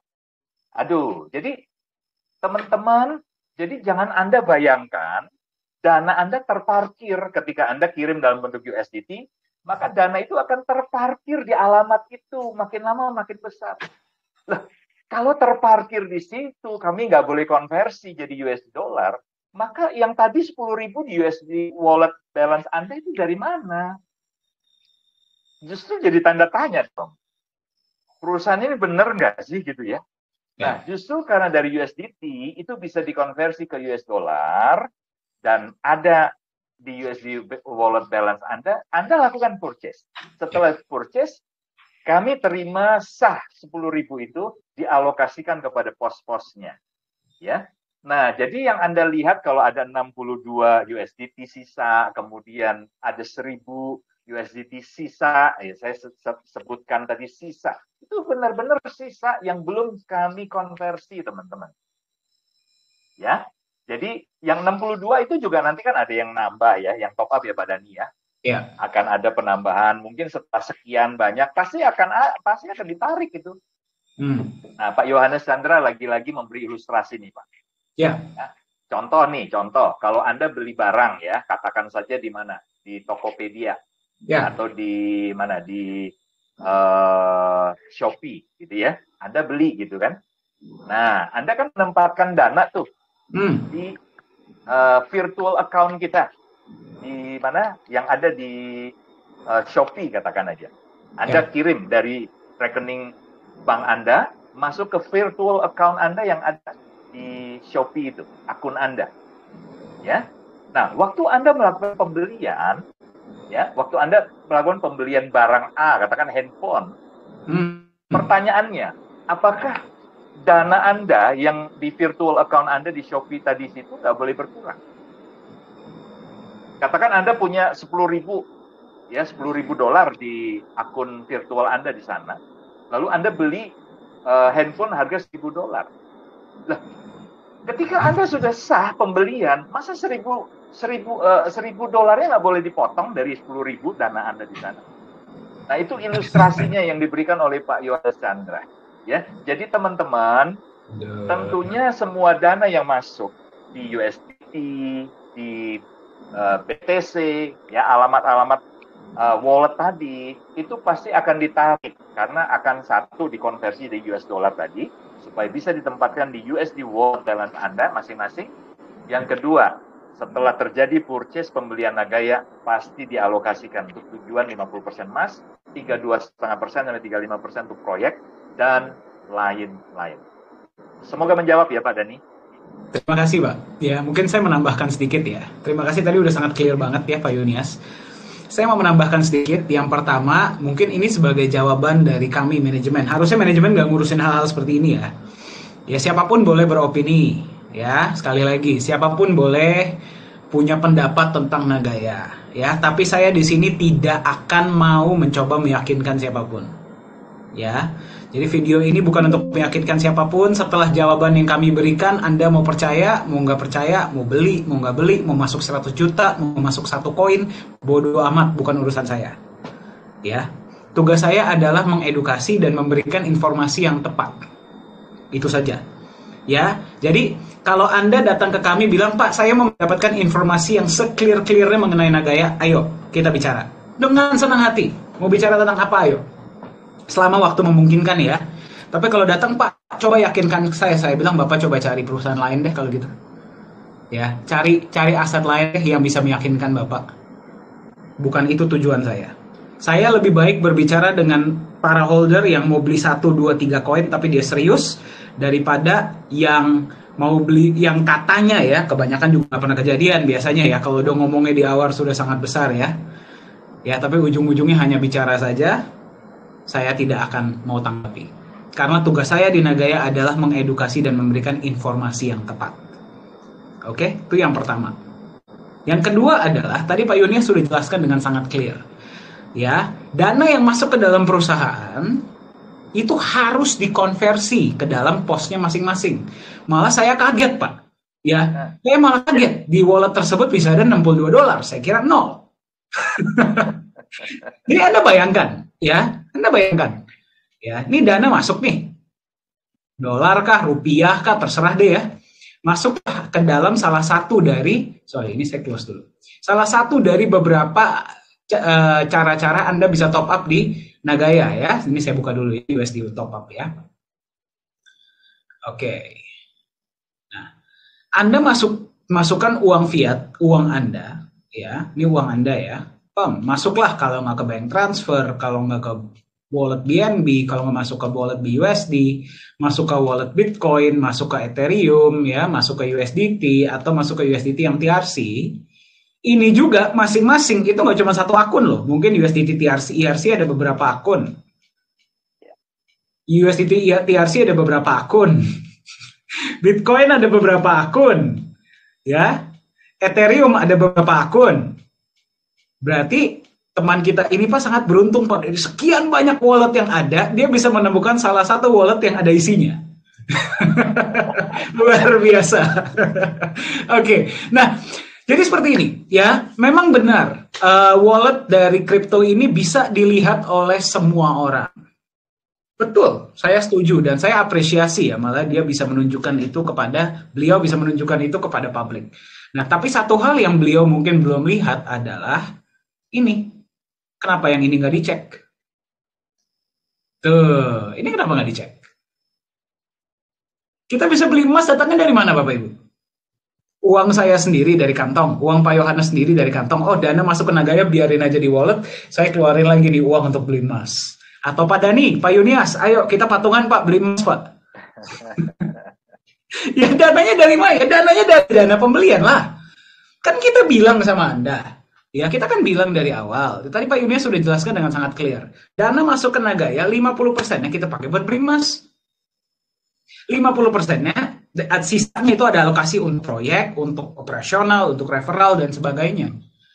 Ya, justru kalau misalkan bisa ada emas di sini, Anda bisa terima profit sharing dari proyek, dana masih ada di USDT, Anda harus bertanya, loh Pak, terus Bapak jalankan proyek pakai duit siapa? Betul nggak? Profit sharingnya dari mana? Ya? Terus profit sharingnya dari mana? Ya, justru kemarin Pak Benny mengatakan ini dengan sangat, menurut saya sudah sangat clear ya di voice chat. Saya sempat dengar sebentar. Justru kalau perusahaan ada dana mengendap, justru itulah pertanyaan besar.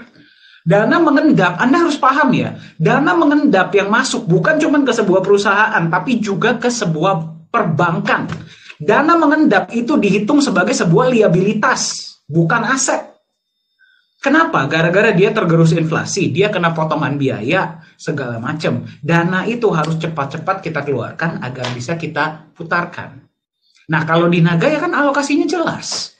50% di emas, ada alokasi untuk proyek, untuk operasional. Itulah kenapa kita bilang Anda nggak perlu lagi bayar untuk the safe house. Kalau sampai ada apa-apa dengan proyek, sudah ada manajemen resikonya. Kan semua ada di white paper, tidak ada yang kita sembunyikan. Ya.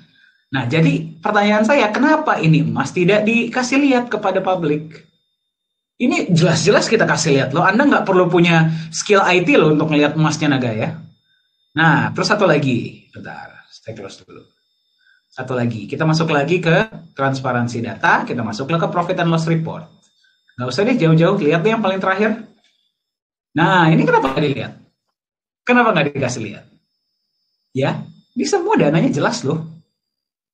Ini semua sangat jelas. GA berapa, CA berapa, RCA berapa, eligible Nagaya yang menerima berapa, benefit proyek berapa untuk manajemen, 60% yang dibagikan berapa, semuanya dikasih lihat jelas. Dan sekali lagi, Anda tidak perlu skill IT khusus untuk bisa melihat data ini. Ya, jadi mungkin pesan saya bagi teman-teman di luar sana, pertama terima kasih ya sudah mengangkat pertanyaan ini. Sekali lagi, siapapun boleh punya pertanyaan, siapapun boleh membuat opini. Ya, siapapun boleh membuat opini dan kita tidak bisa menghentikan opini yang dibuat oleh siapapun. Karena semua orang berhak memberikan opini. Ya, cuman pesan saya, saran saya, ya saya dan Pak Yunias ini sudah dibiasakan oleh Pak Yohanes. Ya, kita sudah dibiasakan. Dani, Pak Yunias juga disampaikan ya Pak ya. Kalau berbicara harus sesuai dengan fakta dan data. Ya. Jangan buat-buat opini, jangan menggiring opini orang. Kita harus berbicara sesuai fakta dan data. Karena kita mau mencerdaskan toh. Ya, kita mau mencerdaskan toh, bukannya mau menyesatkan orang toh. Ya kamu harus berbicara berdasarkan fakta. Saya pernah tanya sama Pak Yunias, sama Pak Yohanes. Pak, kalau saya belum sempat riset bagaimana? Jangan bicara katanya. Lebih baik kamu diam. Udah kayak bapak saya ya Pak ya, dia ya, saya dimarahin. Kalau kamu belum punya data, belum punya fakta yang tepat, kamu lebih baik diam. Saya digituin. Bahkan saya pernah dimarahi. Ya, saya pernah beberapa kali saya dimarahin. Bahkan sama Pak Yohanes ya, dulu di awal-awal saya pernah cerita sama Pak Yunias. Saya pernah lagi presentasi, tiba-tiba tengah-tengah disuruh duduk. Udah saya aja katanya. Ini awal-awal saya di Nagaya. Ya, Kenapa? Gara-gara informasi saya tidak sesuai dengan fakta dan data yang ada. Ya, jadi sekali lagi Bapak Ibu sekalian, di luar sana siapapun boleh membuat opini. Kita tidak bisa hentikan. Ya, saya pun punya opini pribadi terhadap berbagai hal. Ya, tapi kalau saya menggunakan seragam Nagaya dan saya berbicara tentang Nagaya, kalau Anda duduk di sesi dengan manajemen Nagaya, saya punya tanggung jawab untuk berbicara sesuai dengan fakta dan data. Dan Pak Yunias juga sama. Ya, jadi saran saya kalau bisa next time lakukanlah dulu riset yang baik. Ya, karena kita punya tanggung jawab, terutama kalau kita dipandang. Kita punya tanggung jawab karena kita didengar, kita harus berikan informasi yang tepat. Dan di Nagaya bukan informasi tidak tersedia loh ya. Ya, sesi ini saya dan Pak Yunias ini lagi live loh. Iya Pak ya? Betul ya? Iya, betul. Bukan robot ini. Bukan robot loh. Ya, coba kalau Anda nggak percaya, Anda kirim saya pesan, saya bisa lihat nih sekarang langsung. Nih ada Pak Joriwi barusan, Nagaya is the best tulisannya. Ya, ya ada Pak La Armin luar biasa dengan paparan transparansi Nagaya. Betul, berarti kan pesan baru masuk. Ini sesi live dan kita bawakan untuk Anda berdasarkan fakta dan data yang ada. Ya, semoga menjawab ya. Jadi sekali lagi mungkin saya rangkum, kita tidak mencoba meyakinkan siapapun. Ya, kita tidak mau meyakinkan siapapun. Tugas saya dan Pak Yunias adalah berikan informasi yang pas, yang sesuai dengan fakta. Silahkan Anda tentukan sendiri mau beli berapa. Semoga menjawab. Masih ada waktu buat beberapa pertanyaan lain, Pak? Ya, teman-teman masih mau? Atau kita masih siap? Masih segar? Masih fresh? Masih semangat? Mungkin 1-2 pertanyaan lagi boleh ya, Pak ya? Hari ini kita akan kupas tuntas. Nah, ini seperti dari orang yang sama. Sepertinya, soalnya nada-nadanya mirip. Oke, saya pernah sempat buat akun di Nagaya, tapi saya tidak bisa transaksi peer-to-peer gara-gara tidak ada wallet address. Apakah berarti Nagaya ini hanya bisa ditransaksikan sama member? Kalau memang punya blockchain, harusnya bisa ditransaksikan ke semua wallet yang ada. Oke, silakan Pak. Ya, kalau saya lihat kasusnya adalah karena waktu dia buka akun, walletnya memang belum tercreate, Pak. Oke. Ya, jadi kan memang untuk akun Nagaya walletnya dia itu kan memang butuh waktu, ya. Sekian menit, ya, itu baru akan muncul.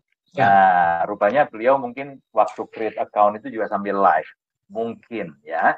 Jadi dia tidak melihat ada muncul alamat apa namanya Nagaya wallet address-nya, ya, itu tidak dia lihat. Dan jadi dia berpikir bahwa ini hanya bisa diperjualbelikan secara virtual atau bagaimana. Jadi dia mempertanyakan juga, kalau demikian bagaimana kita klaim bahwa Nagaya ini dijalankan jaringan blockchain sendiri, ya. Jadi teman-teman yang harus dipahami adalah untuk pendaftaran di awal, ya, sampai nanti Anda akan menerima wallet Anda, Nagaya wallet Anda, itu memang ada waktu, ya, ada delay. Nah, ini bukan karena, oh kalau gitu kan sistem atau servernya Nagaya lemot dong. Tidak, semua itu butuh validasi, semua itu butuh waktu, teman-teman, ya. Dan itu pun harus nunggu sampai berhari-hari, dalam hitungan menit. Anda mungkin close bentar, kemudian Anda masuk lagi, cek lagi, di refresh, udah muncul gitu. Ya, nah itu tinggal di copy. Jadi ini rupanya kesalahpahaman saja, kalau saya lihat, Pak. Jadi beliaunya ini mungkin sekarang kalau dia cek akunnya sudah ada kan alamat walletnya, ya, wallet Nagayanya, ya baru dia menyadari bahwa memang benar kita bisa ditransaksikan secara peer-to-peer, ya. Nah, jadi teman-teman untuk membuktikan Nagaya ini benar punya blockchain atau tidak, itu minimal ada 3 hal. Ya, 3 hal. Yang pertama, alamat Nagaya Anda, ya, atau Nagaya wallet address Anda. Ya, itu membuktikan bahwa Nagaya ini dijalankan di atas jaringan sendiri, ya, dan terbukti Anda bisa peer-to-peer, ya. Anda bisa peer-to-peer dan bisa di-tracking. Nah, yang kedua adalah Nagaya punya yang namanya Explorer, Nagaya Explorer. Ya, bahkan Anda bisa cek mulai dari yang namanya blog Genesis. Ya, blog Genesis ini adalah blog paling awal. Ya, itu blog pertama kali tercipta. Nah, itu di 2018. Kalau saya nggak salah di bulan Juni ya Pak ya, saya tanggalnya lupa. Jadi, ya, tahun 2018. Betul. Yang pasti kalau nggak salah Juni 2018 itu blog pertama kali tercipta. Ya, jamnya juga cantik ya, tidak disengaja itu. Jam 9 ya, 09:09. Jadi jam 9 menit ke 9 detik ke 9. Itu cakep banget itu. Ya. Dan sekali lagi ya, itu diciptakan bukan disengaja di jam itu. Ya, karena kalau jamnya mungkin bisa kita atur, detiknya Pak susah Pak. Ya. Nah, itu di Blog Explorer, teman-teman bisa cek ya. Dan mereka yang paham tentang blockchain itu dengan melihat Blog Explorer saja itu sudah tahu bahwa Nagaya itu dijalankan di atas sistem blockchain-nya, ya, jaringan blockchain sendiri. Nah, yang terakhir, yang ketiga adalah bukti bahwa kita ini memang punya blockchain sendiri adalah kita punya Qt Wallet, teman-teman. Ya, Bapak Ibu bisa download itu. Ya, dari website kita nagaya.co, nanti di paling bawah website itu ada pilihan untuk Anda bisa download Qt Wallet. Nah, silakan ya, itu bisa di-download di laptop atau di personal computer. Handphone tidak bisa ya. Silakan di-download, itu seperti brankas. Jadi kalau Anda taruh Nagaya Anda di Nagaya Wallet Anda, ya, itu seperti Anda simpan uang di bank. Nah, jadi taruh di bank, di perusahaan, di Nagaya, ya. Tapi kalau Anda taruh Nagaya Anda di Qt Wallet, itu seperti Anda simpan dana Anda di brankas. Nah, tapi itu artinya keamanannya sepenuhnya ada tanggung jawabnya di Anda ya. Ya, kalau brankas taruh di rumah bisa digondol maling, ya, bisa dibakar dan sebagainya. Nah, yang terjadi adalah yang harus hati-hati kalau sampai Anda lupa passwordnya. Ya, jangankan Anda, jangankan saya, Pak Dhani, Pak Yohanes Chandra, penciptanya, ya, blockchain dan Nagaya, itu juga nggak bisa tolong Anda. Karena ingat, itu brankas Anda. Jadi semua kodenya, passwordnya, itu di tangan Anda. Tidak ada orang lain yang bisa membantu. Ya, jadi 3 hal ini sebenarnya menunjukkan bahwa Nagaya benar-benar memiliki blockchain tersendiri. Oke, silakan Pak. Ya, jadi semoga menjawab ya. Saya tadi sebenarnya pengen kasih lihat Pak, blog Genesis kita, cuman gue buka. Tapi ya, ini semoga menjawab ya. Jadi pesan dari Pak Yunia sudah sangat clear. Peer-to-peer lancar, tadi juga ada pesan dari Pak Joriwi. P2P Nagaya lancar jaya, kalau mau coba bisa tes transaksi dengan saya, katanya. Jadi pesan saya mungkin seperti ini. Anda silahkan buat akun Nagaya, nggak usah deh 100 juta, Anda beli satu dulu deh. Ya, tunggu sampai wallet address-nya masuk. Kan katakan mau membuktikan. Toh, ya, beli satu, konteks siapapun yang Anda kenal, nggak usah manajemen, siapapun yang Anda kenal, holder Nagaya, ya, transfer Nagayanya ke dia, masuk gak? Terus habis itu suruh dia transfer balik. Selesai. Ya, semoga menjawab. Oke. Nah, ini pertanyaan lanjutan, Pak. Oke. Pak, kalau Nagaya konsepnya sebagus ini, kenapa 4 tahun masih ICO dan belum listing? Ya, sebenarnya tadi kita setengahnya udah jawab kali ya. Iya. Bahwa yang pertama memang karena kita ada regulasi dari pemerintah Singapura. Ya, kita diwajibkan, ingat ya, kita wajib untuk menjual ke publik itu 25% terlebih dahulu. Jadi porsi kepemilikan publik memang diatur dengan ketat. Minimal 25% baru boleh listing. Nah, mungkin pertanyaannya begini Pak Dhani. Kenapa kok Singapura begitu ketat? Ya, teman-teman perlu diingat, coba diingat. Porsi kepemilikan perusahaan maksimal berapa? 20%. Ya. Ya. Ketika nanti kita masuk exchanger, katakan aja ya, Katakan kita boleh diizinkan nih sama pemerintah Singapura, baru 5% atau 10% maksimal. Ya, seperti hari ini sebenarnya kalau kita diizinkan, kita juga pengen kalau bisa sudah masuk nih ke exchanger. Ya kan? Sudah 5 juta lebih loh. Ya, itu artinya sudah 10% kan? Nah, kalau diizinkan, ini artinya ingat ya, walaupun dibatasi developer kami itu porsinya 20%. Lebih banyak dong dengan porsi Anda. Betul kan? Artinya ya, kami masih bisa mainkan harga itu karena porsi mayoritas masih di kami loh. Ya.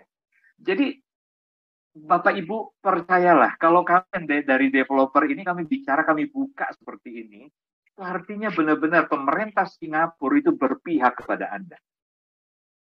Ya, supaya kami dari sebagai developer ini nggak boleh macam-macam lah, artinya begitu.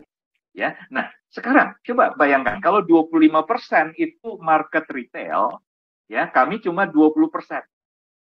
Apalagi kalau terrealisasi benar-benar kita cuma pegang 10% ya Pak ya, 5 juta itu kan 10% Pak. Ya berarti 25% berbanding 10%. Artinya porsi kami jauh lebih kecil untuk mengendalikan harga di tahap awal ketika masuk di exchanger. Ya, jadi dalam hal ini teman-teman percayalah, Nagaya tidak akan pernah bisa memainkan peranan ya untuk memainkan harga dengan porsi kepemilikan yang seperti itu. Ya, jadi itu hal yang pertama kenapa kami masih selama 4 tahun ini kami masih di tahap ICO karena regulasi pemerintah Singapura yang kami harus taati. Mungkin silakan Pak Dhani kalau ada tambah. Terima kasih Pak Yunias. Ya sudah sangat menjawab. Nah, tapi simpelnya tadi sudah sangat clear ya oleh Pak Yunias bahwa kita memang mengikuti regulasi Bapak Ibu. Ya. Sebenarnya kalau misalkan orang yang paham kripto Pak, ya mereka yang paham kripto, mereka lebih senang kalau koinnya itu di tahap ICO. Kenapa? Gara-gara berarti masih bertanggung jawab developer. Oh ya. Karena kalau sudah di market, harga sudah tidak bisa lagi dikendalikan. Itu yang pertama. Yang kedua, Anda harus memahami, selama sebuah koin itu masih di ICO, apalagi kalau Anda paham konsep Nagaya ya, berarti developer tuh masih keluar duit loh. Ya, masih keluar duit untuk segala macam hal. Ya, tadi Anda sudah lihat alokasinya seperti apa. Itu menunjukkan keseriusan dari Nagaya. Kalau tadinya Pak Yohanes Chandra sebagai CEO tidak serius dengan konsep Nagaya, apakah boro-boro 4 tahun, 1 tahun nggak masuk market, ditinggal kali Pak? Itu nggak Pak? Iya. Soalnya modalnya nggak kecil loh.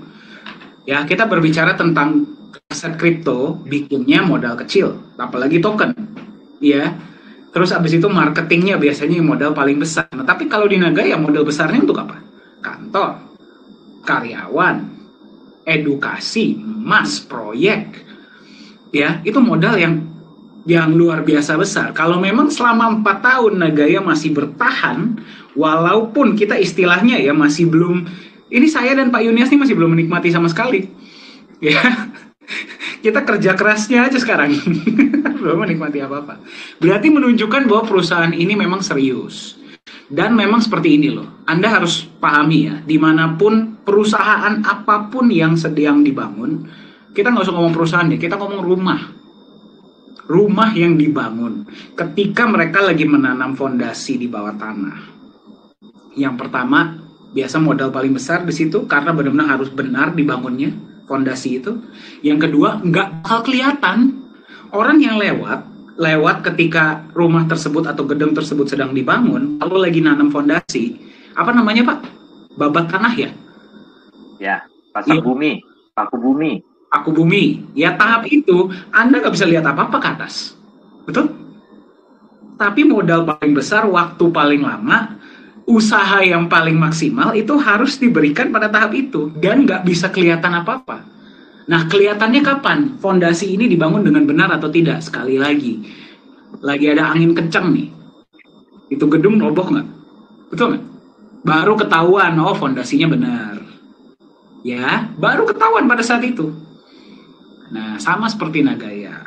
Pada tahap pembangunan fondasi, kelihatannya tuh nggak terlalu signifikan. Ya, kelihatannya nggak terlalu signifikan. Tapi nanti ketika kita sudah masuk market, banyak koin-koin pada tumbang karena angin tadi, kita lihat Nagaya kuat nggak bertahan. Ya, jadi tapi sekali lagi, Nagaya di tahap ICO. Nah ini sekali lagi, kalau ini biasanya berdasarkan mitos ya. Sebuah koin yang belum masuk market dan masih tahap ICO, apakah berarti mereka bukan koin? Sama seperti halnya saya selalu pakai analogi ini. Saya misalkan Pak, saya buka rumah, saya jualan sendal. Ya, saya jualan sendal nih. Sendal swallow misalkan, sendal jepit. Saya jualan berarti kan hanya ke orang-orang yang lewat rumah saya toh. Ya, saya belum jualan di pasar nih Pak, pasar swalayan atau pasar tradisional. Saya belum jualan, saya masih jualan di depan rumah. Apakah berarti sendal saya berubah jadi sepatu? Berubah nama gitu dia, dari sendal tiba-tiba jadi sepatu boot gitu. Sendal ya sendal, masuk akal ya. Namanya sendal ya sendal, nggak bisa berubah jadi. Mau saya jual di depan rumah, mau saya jual di pasar, mau saya jual di pinggir kali, yang namanya sendal ya sendal. Ya, kalau saya jual di market, memang benar yang bisa lihat sendal saya lebih banyak, trafficnya bisa lebih tinggi, ya. Tapi bukan berarti kalau saya nggak jual di pasar, sendal itu berubah jadi sepatu toh. Ya, masuk akal ya? Nah, itu yang pertama, Pak. Yang kedua, misalkan saya jualan sendal nih, ya. Terus saya belum terdaftar di Asosiasi Penjual Sendal Indonesia. Apakah berarti sendal saya berubah jadi sepatu? Ya, itu beberapa hal-hal mitos-mitos yang biasa terjadi di dunia kripto. Nah, tapi sekali lagi, Anda silakan lakukan riset Anda sendiri. Nagaya ICO 4 tahun bukan berarti Nagaya itu bukan kripto. Bukan berarti Nagaya itu nggak punya blockchain. Ceknya dari mana dia itu blockchain atau enggak? Bukannya dari asosiasi, bukannya dari market. Kalau Anda paham blockchain, ya Anda cek Nagaya punya blockchain atau enggak. Ceknya dari blockchainnya langsung dong. Betul nggak? Anda tahu dari mana sebuah kripto punya blockchain atau enggak? Qt Wallet, Block Explorer. Anda cek transaksinya peer-to-peer sinkron nggak dengan Block Explorer-nya? Ya, atau Anda coba download Qt Wallet. Sesuai nggak dengan wallet blockchain sebenarnya? Itu baru Anda cek. Seperti halnya Anda cek dia itu sendal sepatu, bukannya Anda cek dia itu ada di market atau enggak. Tapi Anda cek dia itu sendal bukan? Kalau saya pakai dia itu sendal bukan? Ya, paham ya? Jadi, sekali lagi, kenapa belum 4 tahun kita masih ICO? Yang pertama memang, tadi apa Pak bahasanya Pak? Ya, karena diharuskan regulasi dari bukan. Apa tuh tadi bumi? Apa tuh bahasanya Pak? Oh, paku bumi. Paku bumi menanam fondasi yang kuat. Dari mana kita tahu sebuah aset itu punya fondasi yang kuat atau tidak? Nanti ketika kita sudah listing, ketika angin kencang, siapa yang roboh, siapa yang bertahan. Ya, dan sebuah koin masih dalam tahap ICO, bukan berarti dia bukan kripto. Seperti halnya Pak, Bitcoin pas pertama kali muncul, apakah dia sudah di exchanger? Justru exchanger itu muncul karena ada pihak-pihak yang melihat peluang. Betul? Ya, melihat peluang gitu loh. Karena ternyata transaksi peer-to-peer waktu Bitcoin Pak, itu nggak semua orang trust juga. Betul ya, jadi saya belum kenal Pak Dhani nih. Iya. Ya, saya punya... Kenal 2020 ya Pak ya? Ya, waktu itu saya sudah punya, katakan saja dari mining ya, saya punya 10.000 Bitcoin, BTC. Ya, lalu saya tawarkan nih ke Pak Dhani. Ya. Pak, saya punya 10.000. Ya. Katakan Bapak trust betul, percaya bahwa Bitcoin akan bernilai gitu ya. Nah, tapi sebelumnya kita belum pernah kenal. Bapak dari negara mana juga saya nggak tahu. Kita kenalan semuanya itu di udara aja. Online. Nah, sekarang Bapak yakin mau transfer dulu dananya ke saya, Pak? Saya bilang, Pak Dhani, saya punya 10.000, ya. Saya jual dengan harga sekian. Bapak transfer dulu ke saya. Agak ngeri sih, Pak. Ngeri. Nah, sementara kalau Bapak sebaliknya juga minta saya kirim dulu Bitcoin-nya, saya juga mikir, Pak. Ya. Saya kirim, belum tentu Pak Dhani akan bayar. Itulah kenapa ada perantara ya Pak ya. Kemudian ada beberapa orang, ini orang-orang yang punya, ya melihat peluang lah. Lalu menjembatani, dengan membuat exchanger. Itu salah satunya Pak alasan kenapa akhirnya muncul exchanger. Ya, dan Anda harus pahami, ketika Pak Yunius transfer Bitcoin ke saya, transfer Ethereum ke saya, transfer USDT ke saya, ya, si perantara ini, pihak ketiga, akan dapat fee dari kedua belah pihak loh. Iya. Nah, kenapa exchanger mulai muncul? Karena transaksi banyak. Tapi pertanyaan saya adalah, sebelum ada exchanger, apakah berarti Bitcoin itu bukan koin? Menurut saya itu sebuah statement yang sangat gak masuk akal, Pak. Iya kan? Jadi, sebuah koin itu berada di exchanger atau tidak menentukan dia itu koin atau bukan. Tahunya dari mana dia itu koin atau bukan? Dia cek blockchain-nya. Kalau kita berani bikin statement, koin ini bukan koin karena belum masuk exchanger. Nah, berarti kan Anda harusnya paham blockchain dong. Ceklah blockchain-nya. Ya. Ya, jadi semoga menjawab. Ya, ini beberapa hal-hal yang memang ya memang common knowledge ya, common knowledge. Tapi sekali lagi, common knowledge is not always right knowledge. Sesuatu yang apa ya bahasanya ya Pak ya, dibicarakan oleh banyak orang, dipercayai oleh banyak orang, belum tentu dia itu adalah sesuatu yang benar. Ya, semoga menjawab. Oke, Pak, apa kita close atau pertanyaan terakhir untuk hari ini? Yang terakhir ini aja Pak. Yang terakhir, oke. Masih semangat? Coba saya lihat. Di sini masih semangat atau sudah pada mau malam mingguan, malam Sabtuan? Oke, siap. Oke, masih semangat semua, Pak. Oke, satu pertanyaan terakhir. Yang terakhir itu tentang kenapa kok dari manajemen itu menganjurkan untuk di hold. Oke, silakan, Pak. Oke, jadi saya jawab ya. Silakan, Pak. Ya, jadi teman-teman sebenarnya dari perusahaan itu hanya bisa mendorong Anda untuk memiliki sebanyak mungkin Nagaya. Kenapa? Karena kami dari manajemen sudah memikirkan masa depan dari Nagaya ini seperti apa. Ya. Jadi karena kami atau dalam hal ini saya Pak Dhani mewakili visi dari Pak Yohanes Chandra sebagai CEO, ya. Beliau ingin Nagaya akan seperti apa ke depan, karena kami tahu betul masa depannya, itu sebabnya kami mendorong teman-teman sebisa mungkin, ya, mumpung harga terjangkau, Andalah orang-orang yang harusnya memiliki lebih awal, ya, sebanyak mungkin. Nah, itu saja. Jadi artinya kalau kami mendorong Anda memiliki, itu artinya juga sebagai sebuah dorongan untuk nge-hold, menahan. Ya, kalau Pak Dhani sering ingatkan beli lagi dan tunggu. Ya, jangan tunggu beli Nagaya, tapi beli lagi dan siapa yang suka ngomong begitu ya Pak ya? Nah itu, lupa ingatan. Ya teman-teman, seperti ini ya. Sebenarnya ketika Anda memutuskan untuk menjual, ya ingat kita dari awal dari 2018 sudah ada saluran untuk peer-to-peer. Ya, tinggal Anda cari orang yang ingin membeli dari Anda dan sepakati harganya. Maka penjualan itu, ya penjualan pembelian pasti akan terjadi atau transaksi itu pasti akan terjadi. Ya, dan sudah terbukti. Ya, jadi sebenarnya kalau kita bicara ini sudah agak basi ya, karena sudah banyak praktek teman-teman yang berjual beli, bertransaksi satu dengan yang lain, dan tidak ada masalah. Nah, cuma satu hal yang saya ingin garis bawahi adalah teman-teman, transaksi peer-to-peer itu sama sekali tidak menambah keuntungan, sekaligus tidak membuat perusahaan, ya dalam hal ini kami manajemen merugi.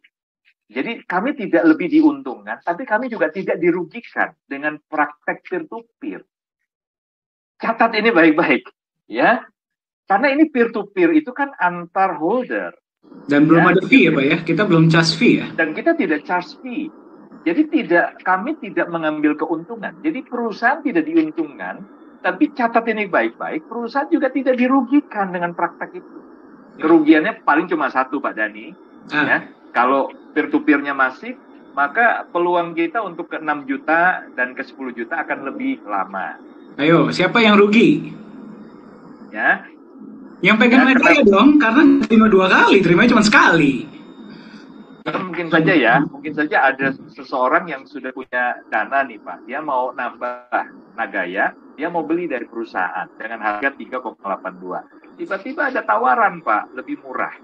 Nah, bisa saja dia akhirnya memilih untuk peer-to-peer karena dapat harga diskon. Sah-sah saja tidak dilarang.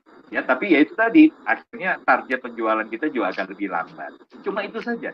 Tapi secara umum tidak ada kerugian. Peer-to-peer itu tidak merugikan pihak kami, sekaligus tidak menambah keuntungan buat kami. Jadi ini perlu dicatat, kalau kami menganjurkan hold, tahan, itu tujuannya cuma satu. Karena jangan sampai Anda menyesal di kemudian hari. Ingat ya, setiap Nagaya yang Anda pegang, itu bukan saja di backup dengan emas dan emasnya bertambah. Backup emas, lindung nilainya bertambah. Tetapi yang kedua, Anda menerima benefit dalam bentuk pembagian keuntungan dari semua proyek-proyek yang nantinya akan dijalankan. Yang sudah dan yang nantinya akan. Bayangkan, dari satu proyek saja Anda setiap bulan terima 1 kali. Ya. Proyek kedua nanti ketika 6 juta terjual, Anda terima 2 kali. 10 juta diusahakan, proyek ketiga sudah jalan. Ya, ketika penjualan 10 juta. Berarti per 10 hari paling tidak Anda akan terima pembagian keuntungan dari satu proyek. Setiap 10 hari sekali. Nah, kalau Anda jual hari ini, maka keuntungan tadi itu pindah tangan. Betul ya? Dan ingat ya, kami tidak ada kerugian, bukan berarti kalau dijual terus hilang gitu, atau nanti profit kami lebih sedikit. Enggak. Yang kami jalankan proyek real kok, ya kan? Itu tidak. Ya, jadi setiap keuntungan proyek ini akan dibagikan kepada sejumlah Nagaya yang berhak. Nah, tentunya sejumlah Nagaya yang berhak ini pemiliknya siapa? Nah, kalau hari ini karena gara-gara ada video itu, lalu Anda jadi nggak trust, kehilangan kepercayaan dengan kami, buru-buru Anda jual, nggak apa-apa. Sekali lagi, Nagaya tidak dirugikan. Ya, tapi Anda akan menyesal nanti di kemudian hari. Kenapa? Karena benefit ketika sudah jauh lebih besar dari yang hari ini bisa diberikan oleh perusahaan, itu sudah pindah tangan. Ya, orang lain yang siap untuk serok hari ini, itulah yang akan menerima benefit maksimal. Ya, jadi mungkin itu Pak yang saya bisa sampaikan terkait dengan permasalahan kenapa kok kita mendorong orang untuk hold. Ya, mungkin Pak Dhani silakan kalau ada mau tambahkan. Setuju banget ya, sepertinya sudah sangat clear. Saya tambahkan sedikit saja ya. Kenapa kita dorong Anda untuk hold? Sekali lagi, Pak Yunias benar. Kita care sama Anda. Kita peduli sama Anda. Sekarang gini loh. Kalau saya sebagai manajemen nih ya, saya tahu saya punya satu aset.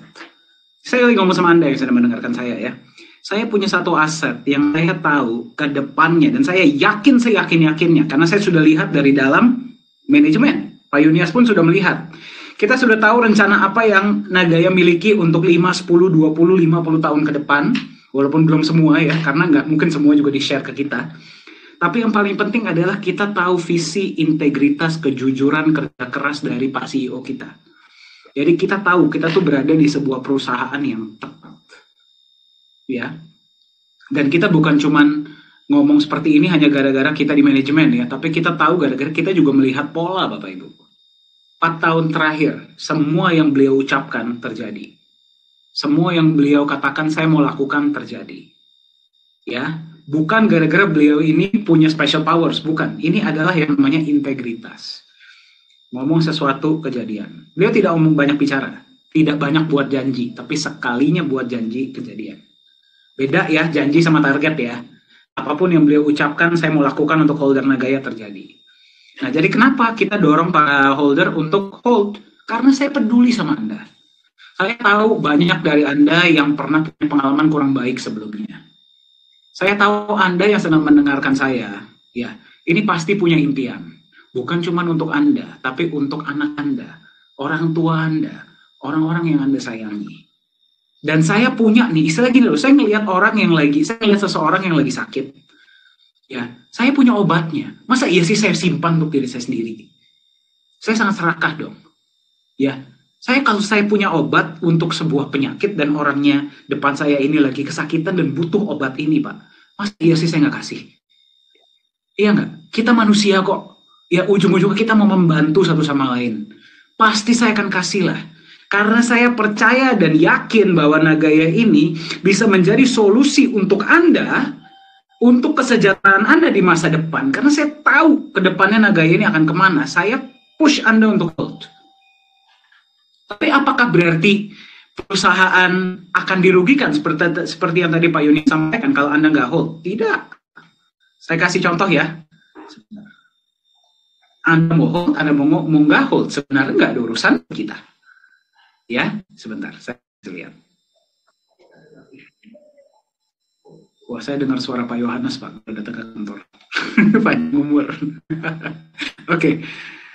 Ya, ini Nagaya dashboard ya. Kalau kita masuk ke transparansi data, kita masuk ke P&L report. Oke. Anda lihat data ini. Ya, 60 dan 40%. Ya. 60-40%. Di sini ada yang namanya eligible Nagaya. Anda lihat? Ya. Mau angka ini naik, mau angka ini turun. Sorry, tulisan saya berantakan ya. Saya tadinya seperti saya sampaikan, saya tadi mau jadi dokter. Cuma nggak kejadian. Jadi saya cuma ngambil tulisannya aja. Ya. 60%, 60% ini tetap dibagikan nggak? Tetap tidak akan berubah. Mau ini angka 4.600.000, mau ini angka 40 juta, mau ini angka 1 juta. 60% ini akan turun tiap bulan selama ada proyek profit. Bayangkan, ini cuma dari satu proyek. Kalau nanti kita ada 2 proyek, bukan kalau, ketika kita ada 3 proyek, 4 proyek, 5 proyek. Mau Nagaya berapapun yang terima, tetap 60% ini turun toh. Perusahaan rugi nggak?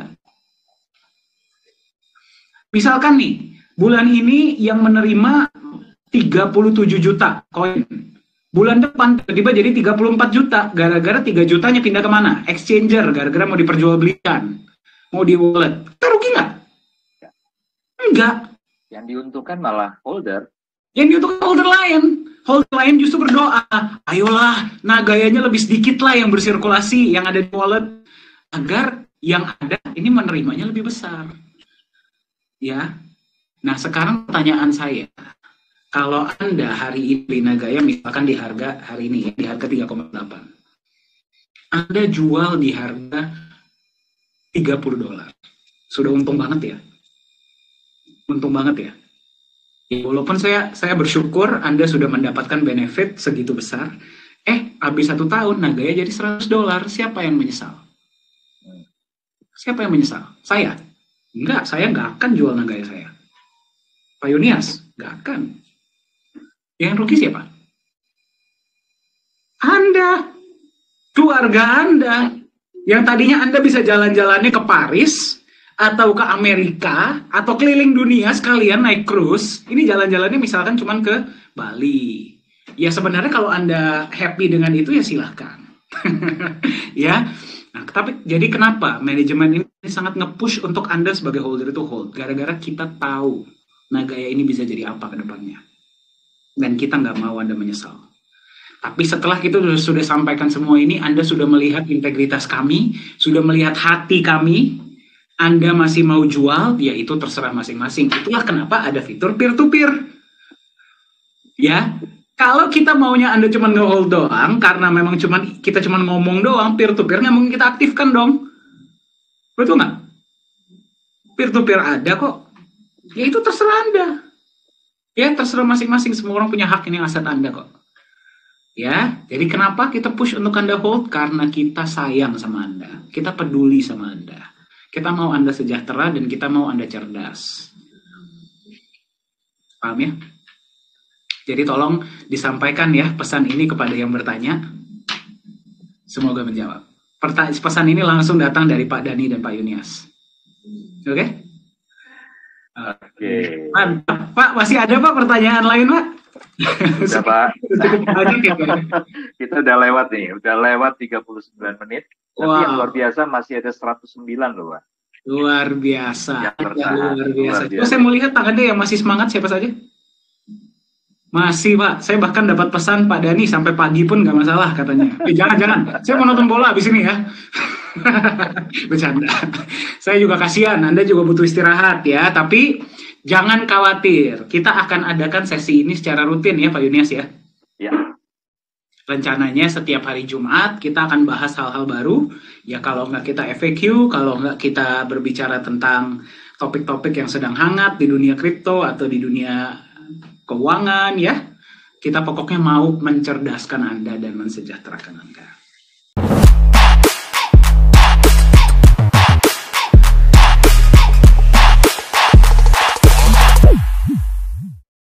Halo semuanya, selamat datang di Nagaya Family Tim Benilu. Perkenalkan, nama saya Mr. Benilu. Bergabunglah bersama kami, Tim Benilu, the biggest team in Nagaya. Orang cerdas, pilih Nagaya. We are Nagaya Family, nagayakan Indonesia, viralkan Nagaya.